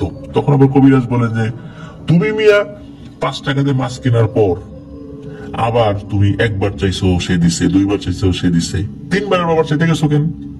এটা কি তোমার দোষ ছিল না? আর তুমি তো স্বাভাবিক মানুষের বেশে গেছো, ওকে তোমাকে বুঝতে পারবে তুমি কে? আর তুমি ওর জায়গায় থাকলে কি করতা? 5 টাকা দিয়ে মাছ কেনার পর তুমি বারবার তাকে মাছ দিতা। তো এইভাবে তাকে যুক্তি দিয়ে বোঝানোর চেষ্টা করা হয়। তখন বলে আচ্ছা ঠিক আছে, বুঝছি, মূলত ওর উপর আমার খুব রাগ হয়েছিল, আর যেহেতু এরকম একটা অপমানজনক কথা বলছে, সুতরাং আমি কয়েকটা জিনিস বলি বা বলবো এখন, সেগুলো আমাকে দাও। আর আমি চলে যাব এখান থেকে। চলে যাওয়ার আগে এই যে ওদের যে রান্নাঘরটা আছে না, এই রান্নাঘরটা মাটির সাথে মিশাই দিয়ে যাব, তাহলে বুঝতে পারবো যে আমি চলে যাচ্ছি। এখন কি দিতে হবে? তখন ওই জিনটা বলে একটা কালো মোরগ দিতে হবে। তখন বলে আচ্ছা ঠিক আছে দেবো। বলে না, দেবো না, এক্ষুনি দিতে হবে। তখন ওই সময় ওই বাড়িতে ওই যে মুরগি পালতো আর কি, একটা মোরগ নিয়ে আসা হয়। তো ওই মোরগটা ওই রকম কালো ছিল না। তারপরে বলা যায় না, কালো মোরগ লাগবে। তবে পাশের প্রতিবেশীর বাড়ি থেকে কালো মোরগ একটা নিয়ে আসা হয় আর কি। ওই কালো মোরগটা বশির কাকার কাছে দেওয়ার পর বশির কাকার ভেতরে থাকা ওই জিনটা নাকি এক কামড় দিয়ে ওই কালো মোরগের সমস্ত রক্ত খেয়ে ফেলে। এরপরে বশির কাকা মাটিতে ঠাস করে পড়ে যায়। আর এরপরে ওনার বাড়ির রান্নাঘরটা কোনো বাতাস ছাড়াই একদম দুমড়ে মুচড়ে ভেঙে পড়ে। তো এটাই ছিল কাকার সাথে ঘটে যাওয়া ঘটনা। এরপরে কাকার সাথে আর কোনো ধরনের কোনো ঘটনা ঘটেনি। তবে কাকার সাথে এই ধরনের ঘটনা যদিও বা ঘটে নাই, কিন্তু অন্য ঘটনা ঘটেছে, সেটা বলি। এই কাকার এক বন্ধুর বিয়ে, তো কাকা সহ আরো 2 বন্ধু, রফিক আর নাজমুল তাদের নাম, তো তাদেরকেও দাওয়াত দেওয়া হয়েছিল। এখন কাকার কাছে গিফট নেওয়ার মতো না কোনো টাকা ছিল না। আর তার 2 বন্ধু, তাদের অবস্থা ওরকম ভালো না। এখন একটা জায়গায় যাবে দাওয়াত খেতে, একটা গিফট তো নিয়ে যেতে হবে। এখন টাকা কিভাবে পাবে? এখন চিন্তা করেছে যে এখন তো জাম পেকেছে, একটা জাম গাছ আছে, ওই জাম গাছে অনেক জাম আছে, তো ওই জাম গাছ থেকে কিছু জাম পেরে বাজারে বিক্রি করি, কিছু টাকা পয়সা হবে, ওইটা দিয়ে দেখি কিছু কিনা টেনা যায় কিনা। তো ওই বাজারের নাম হলো নতুন বাজার, যেটা আমরা শুরুতে বলেছি। ওই নতুন বাজারে এক খালের পাশে একটা মোটা জাম গাছ ছিল। তো বলে রাখা ভালো যে আশেপাশে যে হিন্দু পরিবাররা ছিল, ওনাদের কেউ মারা গেলে দূর থেকে যখন লাশটা নিয়ে আসতো, শ্মশানে যাওয়ার আগে ওই জাম গাছের নিচে কিছুক্ষণ রাখার উদ্দেশ্য ছিল একটু জিরিয়ে নেয়া, এই, তাছাড়া আর কিছু না। তো ওনারা তো ওই জাম গাছের নিচে আসছেন। এখন জাম গাছে উঠবে কি? সবাই তো কেতা দুরস্ত হয়ে আসছেন, মানে ফিটফাট বাবু সেজে আসছেন, বিয়ে খেতে যাবেন, কিন্তু কারোর কাছে টাকা নেই। এখন এই অবস্থায় জাম গাছে উঠলে নতুন জামা কাপড় কি ঠিকঠাক থাকবে? একজন আরেকজনকে বলে তুই উঠ, ও বলে ও তুই উঠ। এইভাবে সবাই ধাক্কাধাক্কি করতে থাকে। একটা পর্যায়ে এই কাকা বলেন যে আচ্ছা, এত কথার দরকার নাই, তোরা চুপচাপ নিচে থাক, আমি উঠি, যে আমাকে একটু ধাক্কা দে। যখন ওনাকে একটু ধাক্কা দিয়ে উপরে দিলে, মানে উপরে উঠিয়ে দিলে, উনি গাছে উঠে পড়ছেন। তো কাকা গাছের বেশ অনেকটাই উপরে উঠেছেন। তো কাকা যেই ডালে বসে জাম পাড়ছিলেন, হঠাৎ করে দেখেন যে তার একটা পাশের চিকন ডালে একটা বাচ্চা মেয়ে বসে জাম পাড়ছে। তো কাকা ধমক দিয়ে বলে যে, এই সেমরি, তুই এত উপরে উঠছিস কেন? তুই তো পড়ে গেলে মারা যাবি রে, এই তাড়াতাড়ি গাছ থেকে নাম। তখন ওই মেয়েটা বলে যে, আমার কিছু হবে না, তুই তোর চিন্তা কর, তুই আমার জাম গাছে জাম পাড়তে আসছিস, আচ্ছা ভালো কথা, জাম পার, জাম পেরে চলে যা, আমার কথা তোর চিন্তা করতে হবে না। কাকা উনি এই বাচ্চা মেয়ের মুখে তুই তুকারি শুনে তার তো ভীষণ রাগ হয়। তখন বলে যে, এই আমি তোর ভালোর জন্য বললাম, আর তুই কিনা আমায় তুই তুই করে কথা বলছিস, গাছ থেকে নামবি নাকি আমি তোর ধাক্কা দিয়ে ফেলে দিব। তখন ওই মেয়েটা রাগে বলে ওঠে, এত বড় সাহস তোর, তুই আমার কাছ থেকে আমাকে ধাক্কা মেরে ফেলে দিবি? তা দেখ আমি তোর কি করি। যখনই বলছে দাঁড়া আমি তোর কি করি, তখন চাষা দেখে যে টপ করে ওই মেয়ের চোখ দুটো মনে হলো আগুনের মতো জ্বলে উঠলো। দিন দুপুরে এই ধরনের ঘটনা দেখে কাকা তো প্রচন্ড ভয় পান। শুধু ভয় যে পেয়েছেন বিষয়টা এরকম না, ওই মেয়েটা নাকি কাকার যে ডাল, মানে যেই ডালে কাকা বসেছিলেন সেই ডালে নাকি জাস্ট খালি পা দিয়ে একটা টাচ করেছে, সাথে সাথে ওই মোটা ডালটা ভেঙে যায় আর ভেঙে আসলে নিচে পড়ে। তবে নিচে পড়ার আগে বিভিন্ন সময় আসলে একটা ডালের সাথে আর একটা ডালে বাড়ি খেয়েছিল, কাকাও ওই সরাসরি নিচে পড়েছেন তার আর একটা ডালের উপর পড়েছে, এইভাবে পড়তে পড়তে নিচে পড়েছেন উনি। আর নিচে যখন পড়েছেন, অদ্ভুত ব্যাপার হলো যে ওনার মুখের যতগুলো দাঁত ছিল সবগুলো দাঁত পড়ে গেছে, আর মুখ দিয়ে অনবরত রক্ত বের হচ্ছে। তো কাকার এই অবস্থা দেখে অন্য বন্ধুরা তো প্রচন্ড ভয় পেয়েছেন। এখন ওনারা কি করবেন বুঝতে পারছেন না। এর মধ্যে তো একজন তো দৌড় দিয়ে পালিয়ে গিয়েছেন। এখন কাকা বেশ শক্তিশালী ছিলেন, ওনার ওই আহত শরীর নিয়ে যেই দাঁতগুলো উনি আশেপাশে পড়েছিল ওইগুলো কুড়িয়ে নিয়ে সবগুলো দাঁত পকেটে নিয়ে হসপিটালের কাছে যান। হসপিটাল খুব বেশি দূরে ছিল না, হসপিটালের বারান্দায় এসে উনি বেহুশ হয়ে পড়ে যান। এরপর হসপিটালে যারা কর্তব্যরত চিকিৎসক ছিলেন, নার্সরা ছিলেন, তারা তাকে নিয়ে যান। দেখা গেল ওনার শরীর বিভিন্ন জায়গায় ভেঙে গিয়েছে। এরপর দীর্ঘ সময় লেগেছিল ওনার ট্রিটমেন্ট করতে, ওনার সুস্থ হতে। আর ওই দাঁতগুলো চেষ্টা করা হয়েছিল আগের জায়গাগুলোতে বসানোর জন্য। এটা কিন্তু উনি সারা জীবন বহন করে চলেছেন, এখনো চলছেন। উনি এখনো আল্লাহর রহমতে জীবিত আছেন, যদিও বা সুস্থ আছেন। তবে একটা ব্যাপার হলো, উনি যদি ওনার মাথার চুল ফেলে দেন, মানে মাথা টাক করে ফেলেন, তখন দেখা যায় ওনার মাথা থেকে ঘাড়ের মাঝ বরাবর একটা কালো দাগ আছে।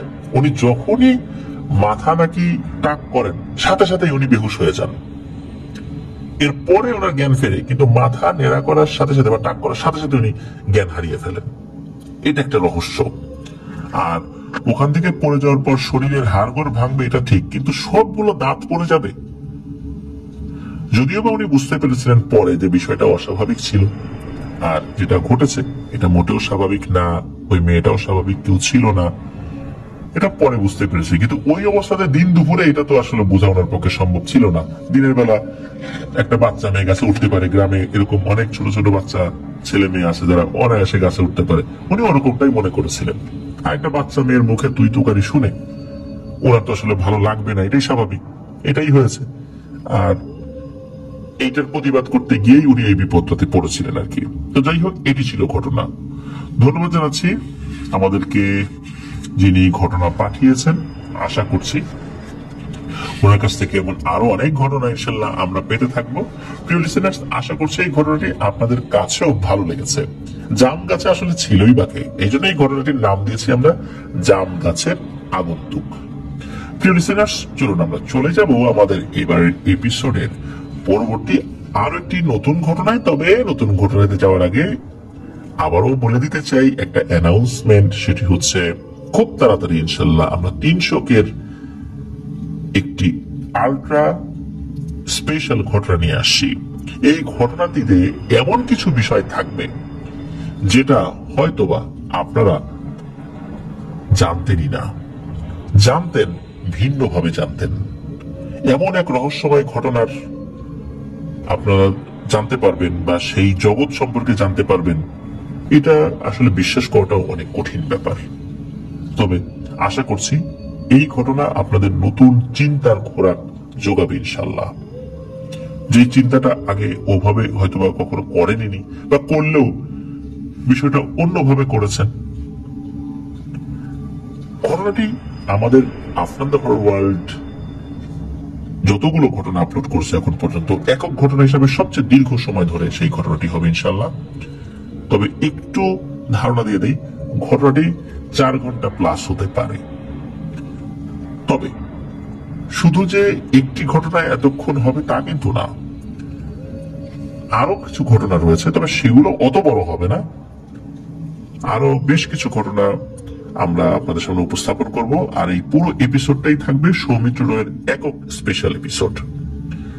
আরো যে ঘটনাগুলো রয়েছে সেগুলো মাঝারি সাইজের ঘটনা, তাই বড় এবং ছোট মিলিয়ে দারুণ একটি স্পেশাল এপিসোড নিয়ে আপনাদের সামনে খুবই তাড়াতাড়ি হাজির হতে যাচ্ছে ইনশাল্লাহ।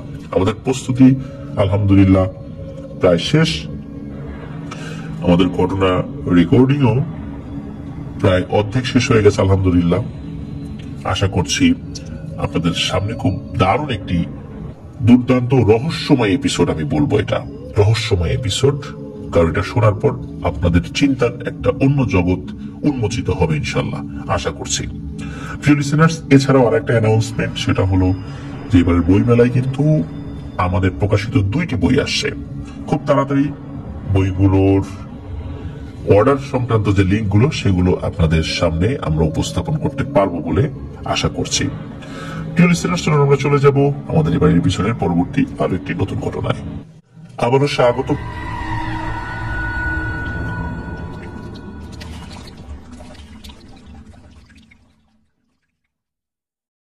প্রিয় লিসেনার্স, বাংলাদেশের সশস্ত্র বাহিনী সহ বিভিন্ন বাহিনীর অনেক ভাই বোনেরা যারা চাকরির প্রয়োজনে, দেশের প্রয়োজনে বাংলাদেশ থেকে অনেক দূরে, হয়তোবা আফ্রিকার কোনো দেশ অথবা মধ্যপ্রাচ্যের কোনো দেশে তারা বিভিন্ন শান্তি মিশনে কর্মরত রয়েছেন। আর এই ধরনের মিশনে কর্মরত থাকা অবস্থায় রাতের বেলা অথবা অবসর সময়ে যদি আফটার দ্য হোল ওয়ার্ল্ড তারা শোনেন, তাহলে এটা কিন্তু আফটার দ্য হোল ওয়ার্ল্ডের জন্য অনেক বড় একটা পাওয়া। কারণ ওনারা অধিকাংশ সময় যে জায়গাগুলোতে থাকেন বা অবস্থান করেন সেই জায়গাগুলো দুর্গম হয়ে থাকে। আর সেই দুর্গম জায়গায় ইন্টারনেট সংযোগ মোবাইলের সাথে কানেক্ট করে যদি আফটার দ্য হোল ওয়ার্ল্ড ওনারা শোনেন, আবার সেই ইন্টারনেট সংযোগ থেকে যদি আমাদেরকে কেউ কোনো ঘটনা পাঠান, তাহলে তো বুঝতেই পারছেন আমরা বলবো আলহামদুলিল্লাহ, আমরা অনেকটাই সার্থক হয়েছি। প্রিয় লিসেনার্স, এমনই একজন ভাই যার নাম শরীফ খান, উনি সেনাবাহিনীতে কর্মরত রয়েছেন এবং এই মুহূর্তে উনি বাংলাদেশ সেনাবাহিনীর হয়ে জাতিসংঘের একটি মিশনে কর্মরত আছেন এবং সেটা কুয়েতে পরিচালিত হচ্ছে। উনি কুয়েত থেকে ঘটনা পাঠিয়েছেন। তো ওনার চাকরি জীবনে ঘটে যাওয়া এক রহস্যময় ঘটনা উনি আমাদেরকে পাঠিয়েছেন। ঘটনাটি ঘটেছিল 2014 সালে বান্দরবনে। তো বান্দরবন ক্যান্টনমেন্টের পাশে সাঙ্গু নদী রয়েছে। তো ক্যান্টনমেন্ট থেকে একটু দূরে ওনাদের সেনা ক্যাম্পের পাশেই মূলত ঘটনাটি ঘটেছিল। ঘটনা যেদিন ঘটে ওই দিন সারাদিনই বৃষ্টি ছিল, আর বিকেলের দিকে ওনাদের নিয়ম অনুযায়ী বা রুটিন ওয়ার্ক অনুযায়ী ওনারা কলিগ যারা আছেন তারা ফুটবল খেলছিলেন। খেলা শেষে যেহেতু খেলাধুলা করেছেন, আবার বৃষ্টি হচ্ছিল, মাঠও কর্দমাক্ত ছিল, তো চিন্তা করেন পাশেই তো সাঙ্গু নদী রয়েছে, দ্রুত আমরা একটু সাঁতার কেটে আসি, গোসল করে আসি। তো সবাই মিলে তো ওখানে গিয়েছেন। আর ওখানে যাওয়ার পর যেটা হয় যে পানির নিচে কে কতক্ষণ দম ধরে রাখতে পারে, একজন আরেকজনের সাথে একটু প্রতিযোগিতা করছিলেন। তো এইভাবে ওনারা বেশ মজা করছিলেন সাময়িক সময়ের জন্য। তো ওনারই এক কলিগ ছিল যার নাম হচ্ছে আনোয়ার। তো ওনারা এইভাবে মজা করছিলেন, আবার সাঁতারও কাটছিলেন। ওই নদীর মাঝখানে চলে এসেছেন, আবার তীরে চলে আসছিলেন। তো একবার ওনারা মাঝে গেলেন, আবার তীরে চলে আসছেন। তো এরকমটা করছিল আর কি। তো কেউ কেউ ডুব সাঁতার দিচ্ছিল। তো এই যে আনোয়ার, উনিও 2 দিয়ে ওনার পিছনে পিছনে আসছিল আর কি। আর এই যে শরীফ ভাই উনিও পেছন দিকে তাকিয়ে দেখছিলেন যে আনোয়ার আসছে। একদম তীরে যখন চলে এসেছেন তার কিছুক্ষণ আগেই কিন্তু দেখেছেন যে আনোয়ার একবার মাথা তুলেছে, আবার ডুব দিয়েছে। তার মানে আনোয়ারও তীরের খুব কাছাকাছি চলে এসেছে। কিন্তু দেখা গেল যে আনোয়ার আর ভেসে উঠছে না। তখন শরীফ ভাই চিন্তা করেছেন যে এটা উঠবে তো, মাত্রই তো দেখলাম। কিন্তু না, 1 মিনিট, 2 মিনিট, 5 মিনিট, 7 মিনিট হয়ে যায়, কিন্তু আনোয়ার সাহেব আর মাথা তোলে না। এদিকে উনি এই ব্যাপারটা বুঝতে পেরে সাথে সাথে অন্যান্য যারা কলিগরা ছিল ওখানে তাদেরকে জানিয়েছেন। সবাই তো ডুব দিয়ে ওই জায়গায় খোঁজাখুঁজি শুরু করেছেন, কারণ একদম কিনারে চলে এসেছিলেন আর কি ওই আনোয়ার সাহেব। কিন্তু ডুব দিয়ে কেউ কিচ্ছুই দেখতে পাচ্ছিল না। সাথে সাথে ওনারা দ্রুত ওনাদের ক্যাম্পে এসে রিপোর্ট করলেন, আর ওনাদের এই দৃশ্যটা স্থানীয় উপজাতিরা দেখছিল। যখন ক্যাম্পে রিপোর্ট করার পর ওনাদের ক্যান্টনমেন্টও রিপোর্ট করা হলো, দ্রুত সেখান থেকে ডুবুরির টিম আসে এবং আরো কিছু সদস্যরা আসে। তো ওনারা কিন্তু ওই জায়গায় অনেক খুঁজেছিলেন, অক্সিজেন নিয়ে নিচে নেমে অনেক খোঁজাখুঁজি করা হলো, কিন্তু না, কিছুই দেখা গেল না। দিন রাত 24 ঘন্টা, মানে রাত হয়ে গেছে খোঁজা বন্ধ, বিষয়টা এরকম না, 24 ঘন্টা শিফটিং অনুযায়ী খোঁজা হয়েছে। স্পিড বোট, টমটম, স্থানীয়ভাবে টমটম বলে, তারপর নৌকা, এগুলো দিয়ে খোঁজাখুঁজি করেছিলেন সবাই, কিন্তু না, পাওয়া যাচ্ছিল না। ওই সময়ে সাঙ্গু নদীতে বেশ স্রোত ছিল। সবাই ভেবেছিল স্রোতে ভেসে নিয়ে হয়তো বা নদীর অন্য সাইডে নিয়ে গেছে। এই জন্য আর এক সাইডে কিন্তু জাল পেতে রাখা হয়েছিল যাতে জালে বেঁধে যায়। ওখানে যারা উপজাতি ছিলেন, স্পেশালি যারা চাকমা সম্প্রদায়ের ছিলেন, তো ওনারা বলাবলি করছিলেন যে 72 ঘন্টার আগে কোনোভাবেই একে পাওয়া যাবে না। তো ওনারা এতটা কনফিডেন্টের সাথে কিভাবে বলছিলেন? যখন তাদেরকে জিজ্ঞেস করা হলো যে তোমরা কিভাবে বুঝতে পারলাম যে 72 ঘন্টার আগে ওকে পাওয়া যাবে না, তখন তারা এক রহস্যময় ঘটনার কথা শোনান। তারা বলেন যে এখানে এমন ঘটনা এর আগেও অনেকবার ঘটেছে। বাচ্চারা নদীতে গোসল করার সময় হারিয়ে গিয়েছে, এরকম বহু বাচ্চা হারিয়ে গেছে, বহু বছর ধরে এই ঘটনা ঘটছে এখানে। কিন্তু প্রত্যেককেই 72 ঘন্টার মাথায় গিয়ে পাওয়া গিয়েছে, মানে 3 দিনের মাথায় গিয়ে পাওয়া গিয়েছে। সত্যি তাই, প্রথম দিন পার হয়ে গেল, দ্বিতীয় দিন খোঁজা হলো, তৃতীয় দিন গিয়ে নদীর এক কিনারায় একজন উপজাতি উনি দেখেন এই আনোয়ারের দেহ, মৃতদেহটাকে দেখতে পান। উনি দ্রুত ক্যাম্পে খবর দেন, ক্যাম্পের সদস্যরা চলে আসে এবং তারা এসে এই আনোয়ার সাহেবের ডেড বডি দেখতে পান। অদ্ভুত ব্যাপার হচ্ছে এই 3 দিন উনি যে পানির নিচে ছিলেন, 3 দিন পানির নিচে থাকলে একটা বডির অবস্থা কেমন হয়, কিন্তু না, মনে হচ্ছে মাত্র উনি মারা গেছেন এবং তার পেটে কোনো পানি নাই। মনে হচ্ছে তাকে শ্বাস রোধ করে হত্যা করা হয়েছে। তার নাক, মুখ, কান দিয়ে তাজা রক্ত বের হচ্ছিল। মনে হচ্ছিল এই মাত্র উনি মারা গেছেন, অথচ উনি কিন্তু 3 দিন নিখোঁজ। মৃত্যুর সময় আনোয়ার সাহেবের বয়স হয়েছিল মাত্র 23 বছর। একজন টকবগে যুবক যিনি দেশের সার্বভৌমত্ব রক্ষার জন্য সেনাবাহিনীতে যোগ দিয়েছিলেন। এইভাবেই রহস্যজনক ভাবে সকলকে কাঁদিয়ে আল্লাহর ডাকে সাড়া দিয়ে উনি চলে যান। উনার ওই মৃত্যুটা রহস্যই রয়ে গেছে। তবে একটা ব্যাপার, এই যে আনোয়ার সাহেব, উনি ওনার বাবার একমাত্র সন্তান ছিলেন।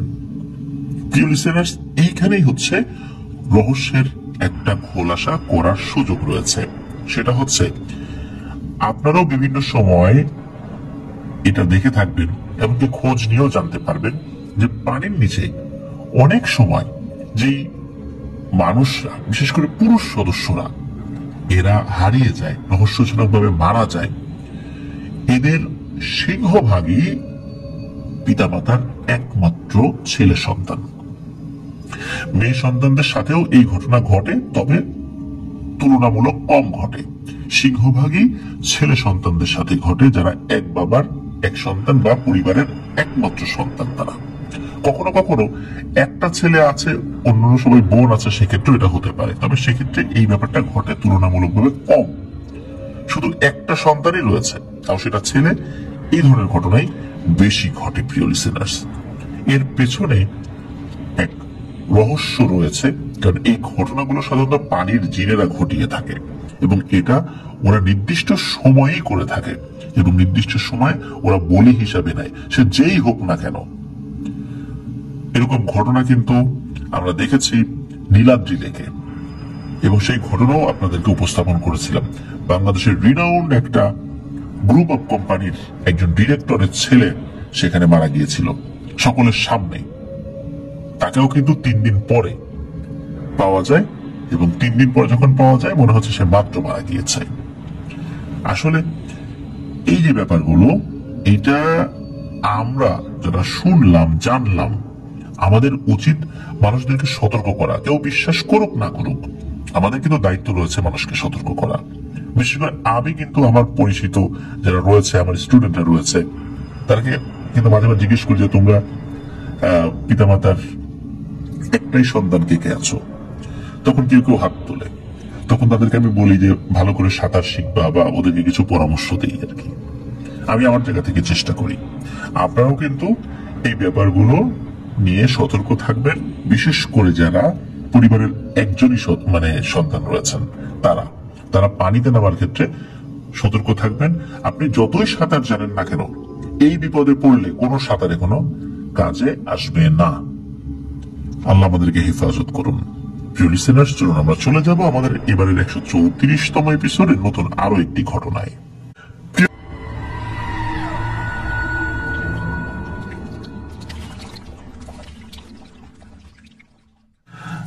প্রিয় লিসেনার্স, আবারও স্বাগতম জানাচ্ছি আমাদের 134তম এপিসোডের নতুন আরো একটি ঘটনায়।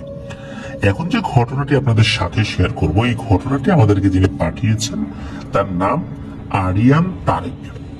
ওনার বাড়ি সিলেট জেলার গোয়াইনঘাট উপজেলার জাফলং ইউনিয়নের সারিঘাট গ্রামে। তো চলুন ঘটনায় চলে যাই। তো ঘটনা যেটা বলবো, এই ঘটনা দুটো পার্ট রয়েছে। প্রথম পার্ট, এই পার্টে যে ঘটনাটি ঘটেছে সেটা এই আরিয়ান তারেক ভাইয়ের আব্বুর সাথেই ঘটে যাওয়া ঘটনা। তো চলুন মূল ঘটনায় চলে যাই। যে জায়গাতে ঘটনাটা ঘটেছিল সেটা হচ্ছে এই সিলেটের জৈন্তাপুর উপজেলার উজানিনগর এলাকায়। আমরা যারা ওই অঞ্চলে মাঝে মাঝে বেড়াতে গিয়েছি, বিশেষ করে জাফলং, এটা তো আমরা চিনি, ওই জাফলং এই আরিয়ান তারেক ভাইদের বাড়ি। তো 2016 সালের আগস্টের কোনো একটা রাতে ওনারা প্রতিদিনের মতো ঘুমিয়েছেন। তো বলে রাখা ভালো যে এই তারেক ভাইদের পরিবারে ওনার আব্বু, আম্মু, উনি আর ওনার দুটো ছোট বোন রয়েছে। তো রাতের বেলা হঠাৎ ওনার আব্বুর ডাকে ওনার এবং ওনার আম্মুর ঘুম ভেঙে যায়। তাড়াতাড়ি করে দরজা খুলতে না খুলতে ওনার আব্বু হুমড়ি খেয়ে ঘরের মধ্যে পড়ে যান। মানে দরজার উপরে উনি শরীরের ভর দিয়েছিলেন যে কখন দরজা খোলা হবে সাথে সাথে উনি ঘরে ঢুকবেন, এমন একটা অবস্থা। বোঝাই গেল যে উনি খুব আতঙ্কিত হয়ে আছেন। প্রথম দিকে চিন্তা করেছিলেন যে পথে ঘাটে কোনো বিপদ আপদ হয়েছে কিনা, কোনো সন্ত্রাসী ধরেছে কিনা, কেউ হামলা করেছে কিনা, কিন্তু না, ওনার চোখে মুখে যেরকম ভয় ছিল তাতে বোঝা গেল যে উনি ভয়ঙ্কর কোনো ঘটনার মুখোমুখি হয়েছেন, এবং সেটা বড় প্যারানর্মাল ঘটনা। তো উনি একটু স্বাভাবিক হওয়ার পর মূলত পরিবারের সদস্যদেরকে এই ঘটনাটা খুলে বলেন।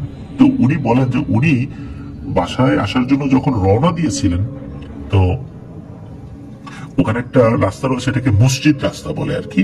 তো ওই জায়গাটাতে রয়েছিলেন আর কি।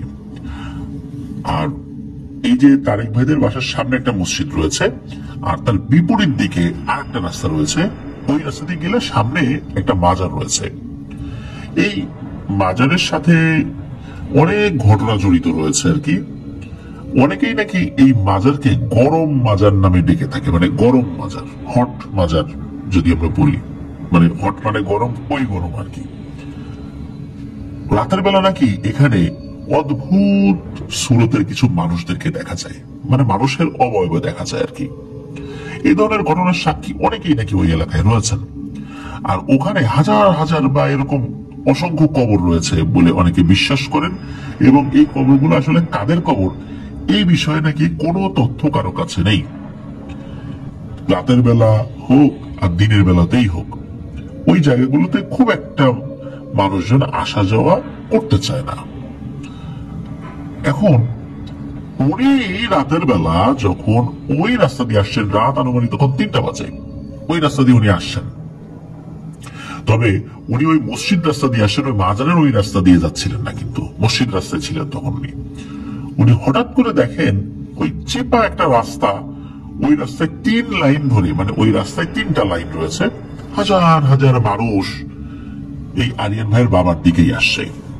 প্রত্যেকের পরনে সাদা জুব্বা টাইপের কাপড়, আর একদম সামনের দিকে একজন ব্যক্তি রয়েছেন, তার দাড়িগুলো এত বড় যে একদম কোমর পর্যন্ত নেমে গেছে আর কি।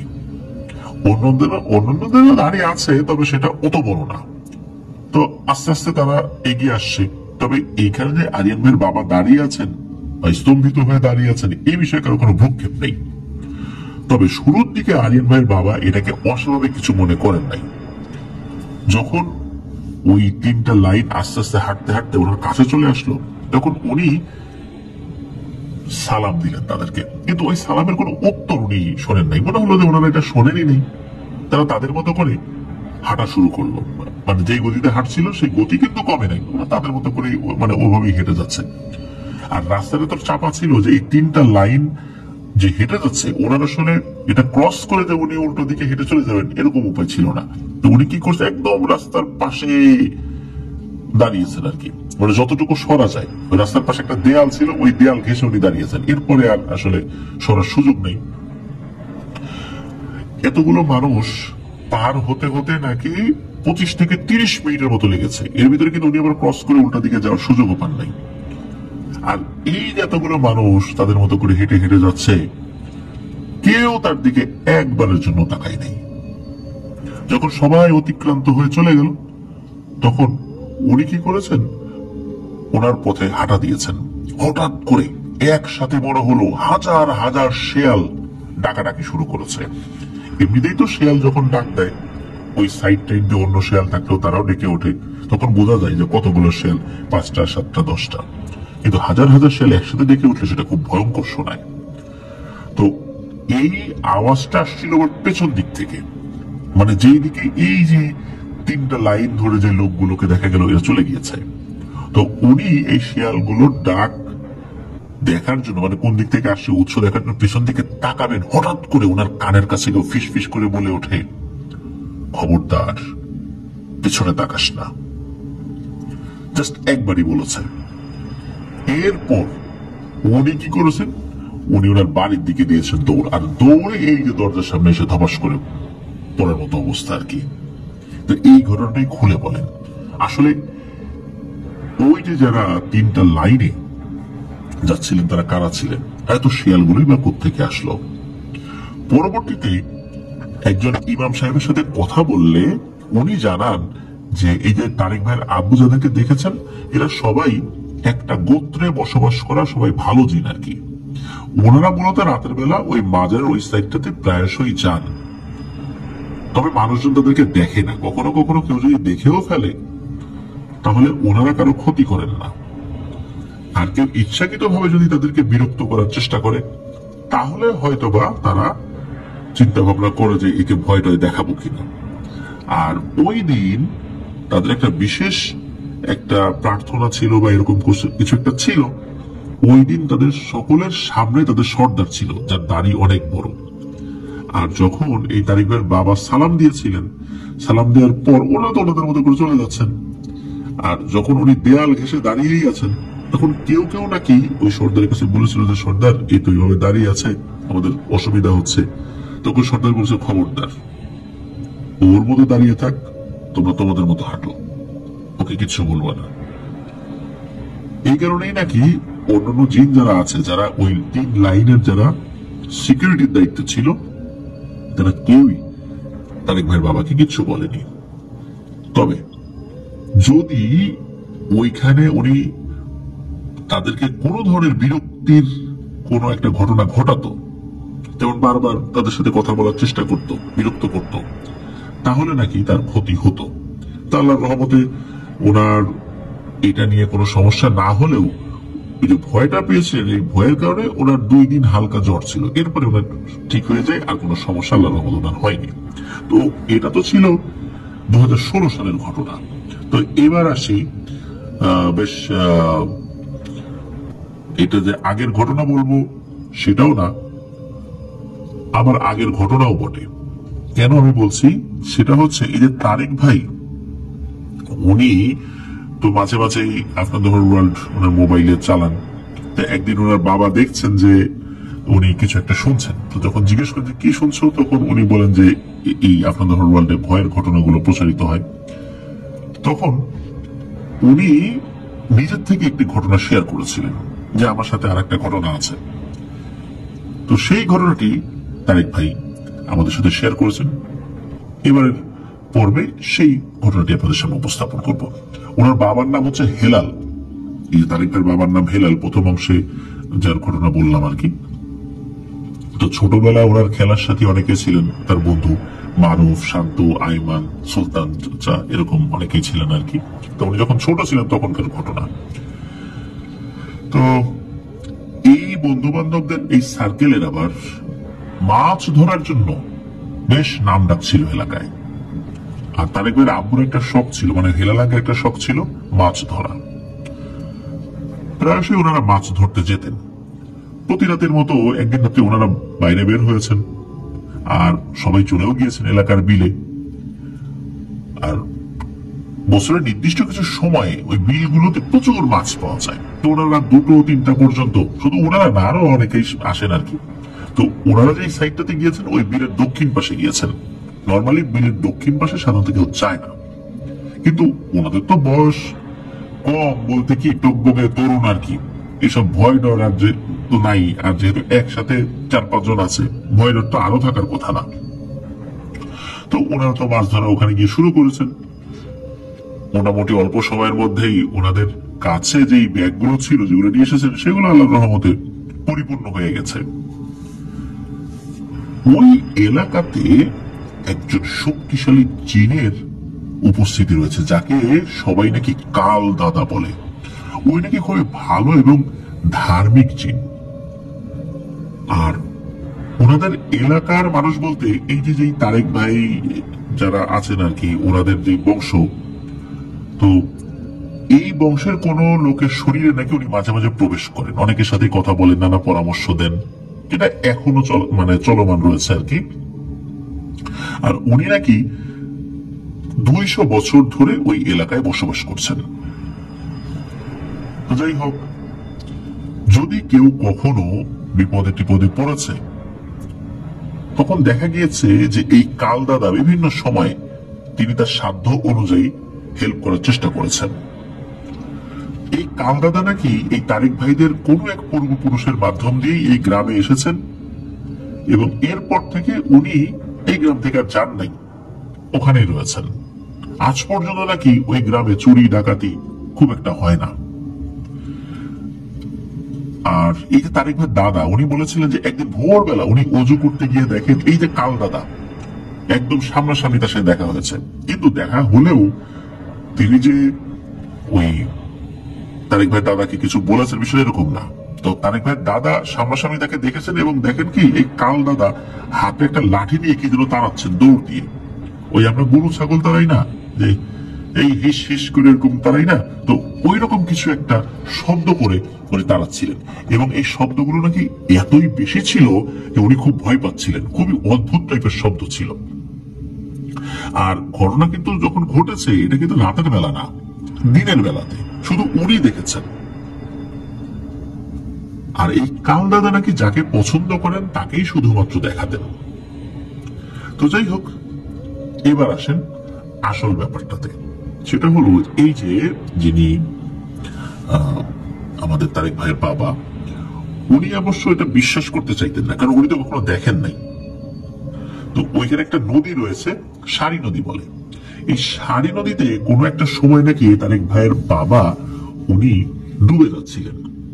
তো হঠাৎ করে দেখা গেল লম্বা জব্বা পরিহিত একজন ব্যক্তি, গলায় রুদ্রাক্ষের মালার মতো কোনো একটা মালা রয়েছে।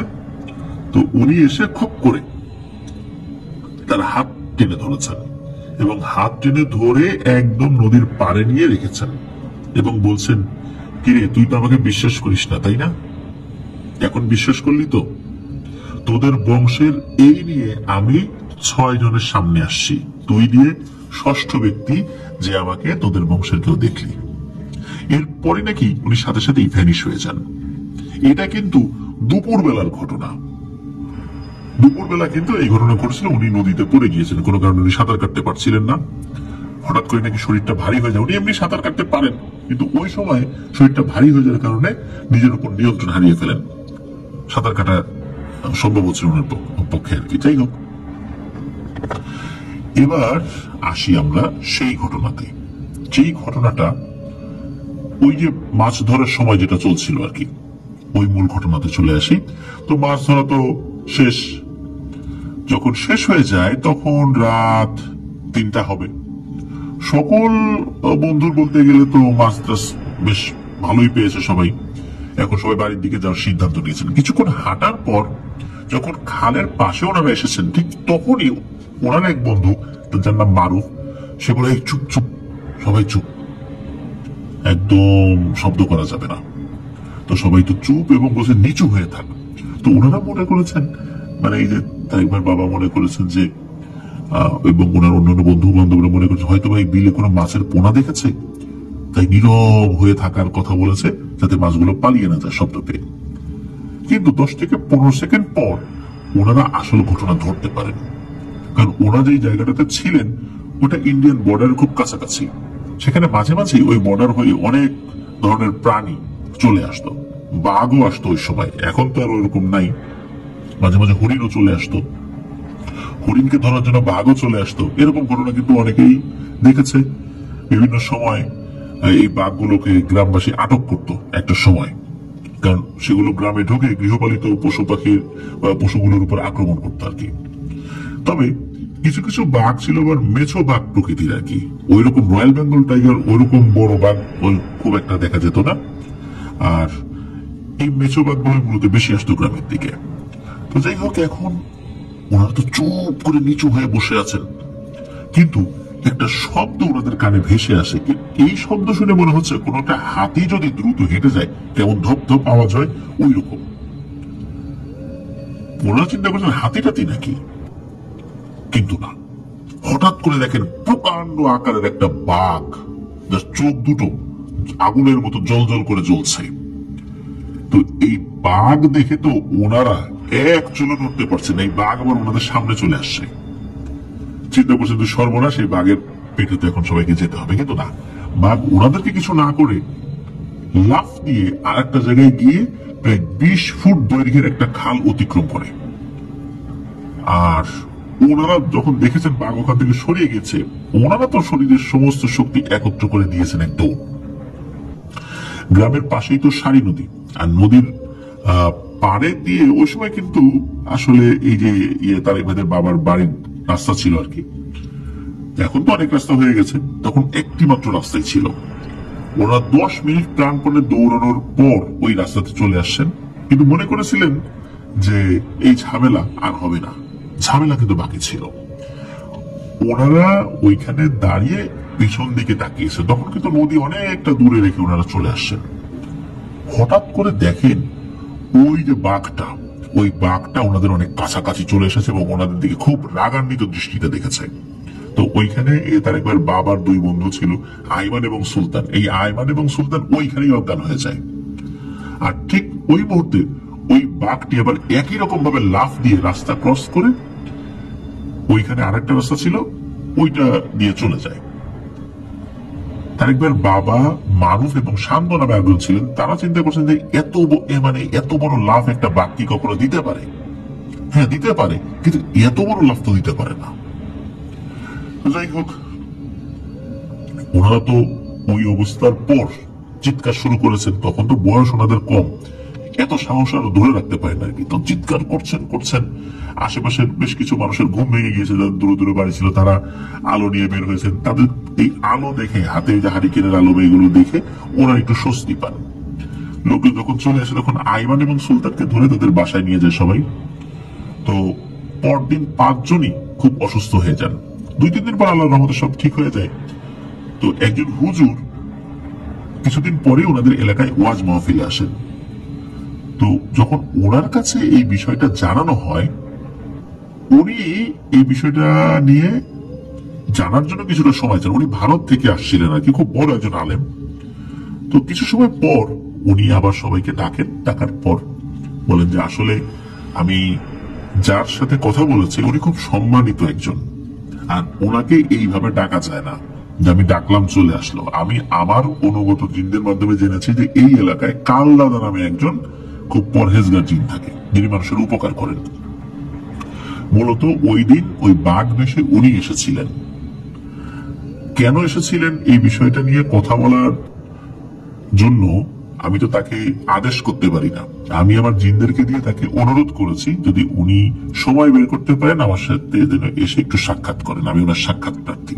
তো উনি সম্মতি দেন এবং উনি এসেই আমার সাথে কথা বলেন। এটা কিন্তু ওই যে বলছে ভারতের ওই হুজুর, ওই কাল দাদা নিজেই এসে বলেছিলেন ওই বাচ্চাগুলো তো ওখানে আসছিল, ওই সময় ওদেরকে ক্ষতি করার জন্য কিছু দুষ্টু পিশাচগুলো ওদের পিছে পড়ে গিয়েছিল।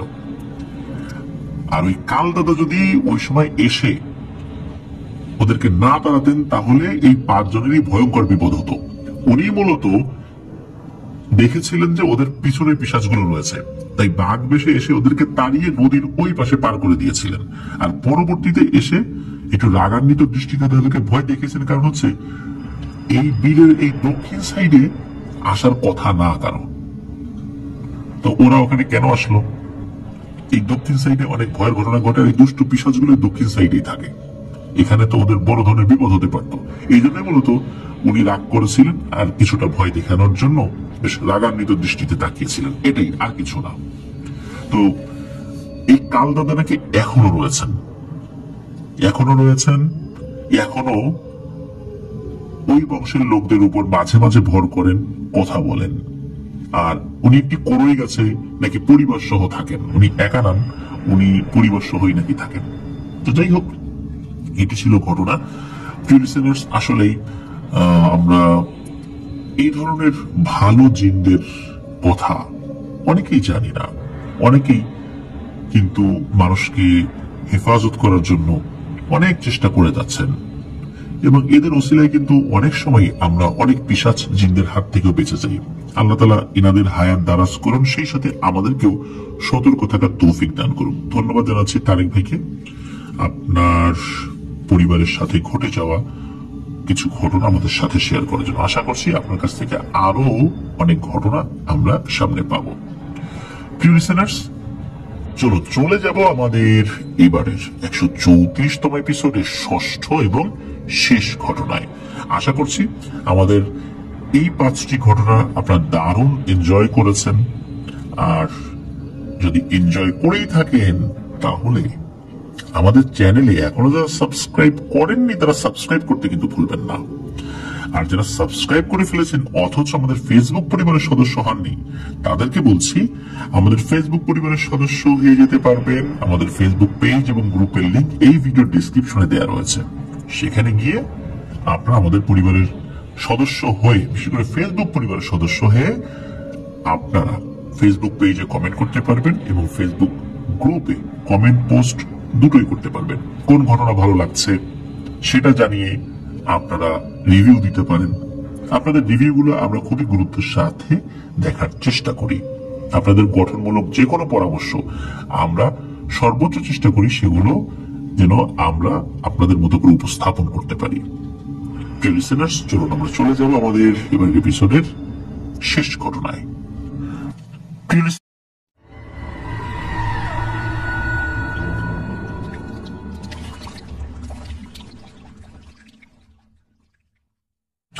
লিসেনার্স, দেখতে দেখতে 134তম এপিসোডের ষষ্ঠ এবং শেষ ঘটনাতে চলে আসলাম।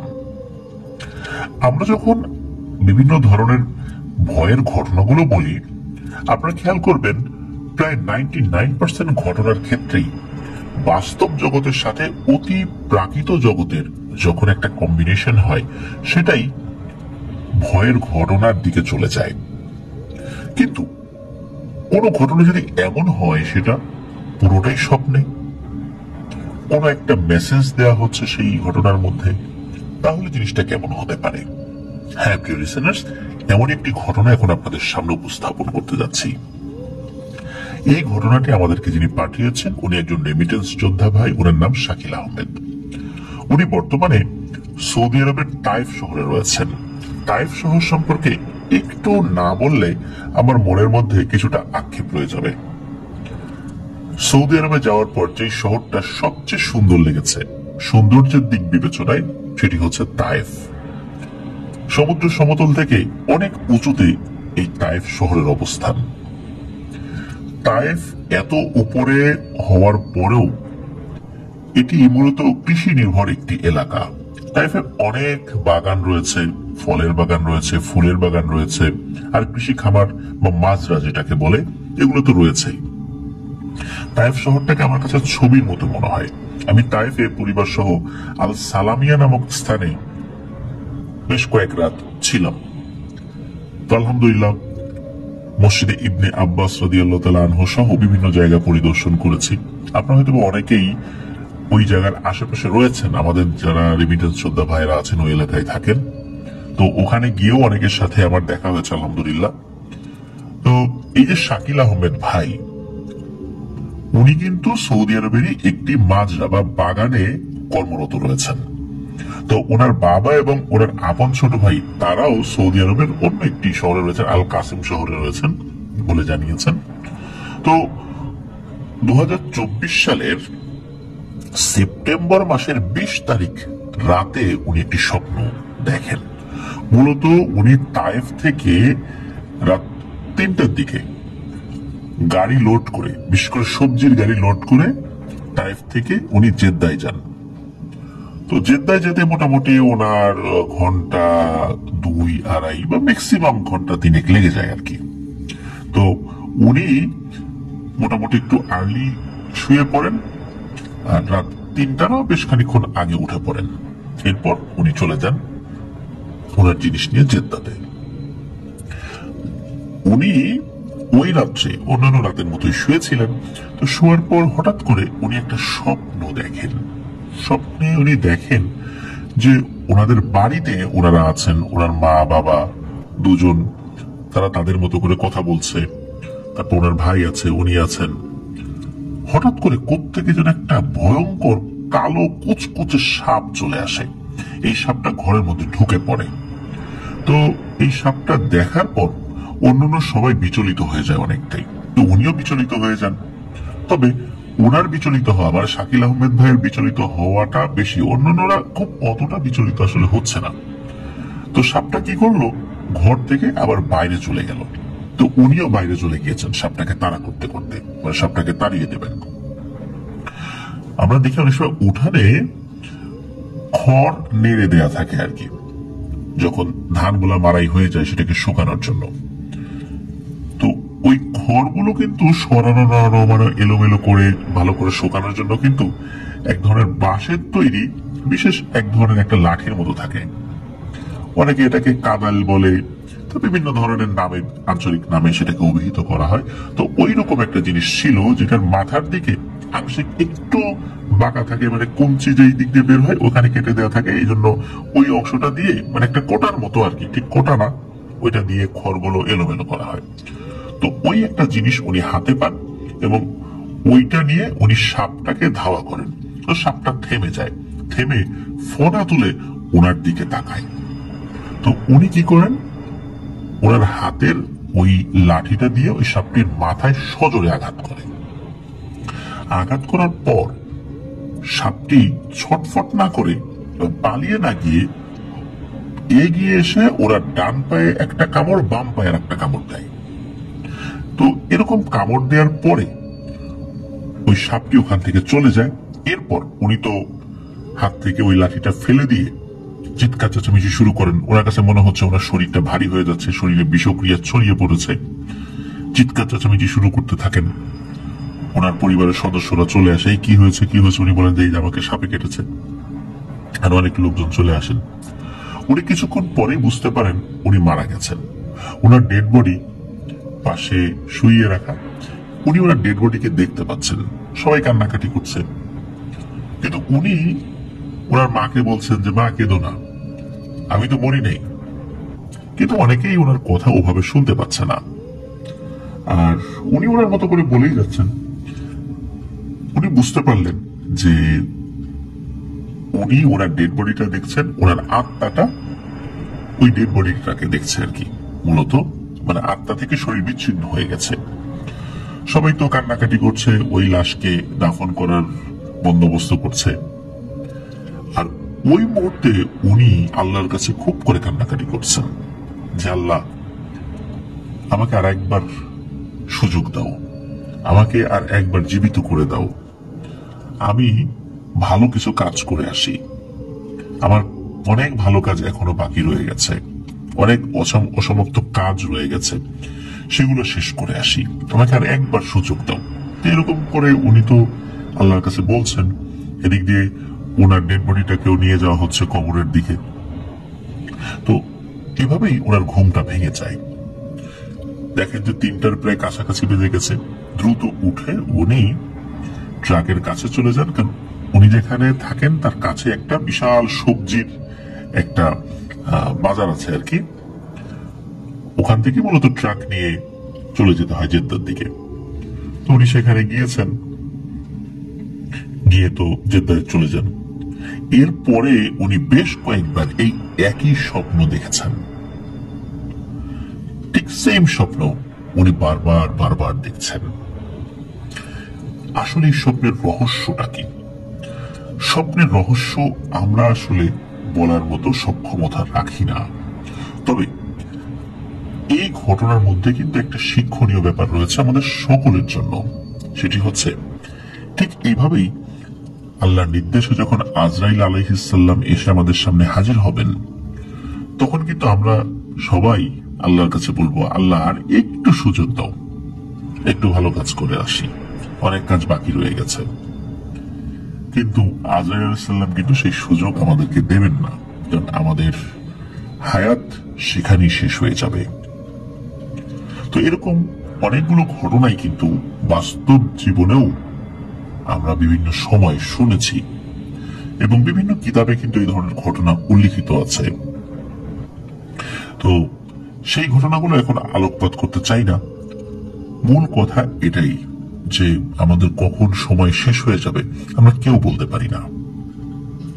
এমনও তো হতে পারে যে আমি এই মুহূর্তে আপনাদেরকে যখন ঘটনা শোনাচ্ছি, যখন ঘটনা রেকর্ড করছি, এটা যখন প্রচারিত হবে তখন আমি এই পৃথিবীতে থাকবো না, কিন্তু আমার ঘটনা কিন্তু আপনারা সকলেই শুনছেন তখন। সুতরাং আমরা কেউ বলতে পারি না যে আমরা কখন কে চলে যাব আল্লাহর ডাকে সাড়া দিয়ে। কি বড় কি ছোট, যে কোনো সময়ই আল্লাহর ডাকে আমাদেরকে সাড়া দিয়ে চলে যেতে হবে। আমাদের সকলের উচিত সেই ডাকে যখন আমরা সাড়া দিব, যেন সাথে করে কিছু পাথেও নিয়ে যেতে পারি, এবং সেই পাথেওটা যেন অবশ্যই শিরক এবং বেদাত মুক্ত পাথেও হয়। আল্লাহ আমাদেরকে তৌফিক দান করুন।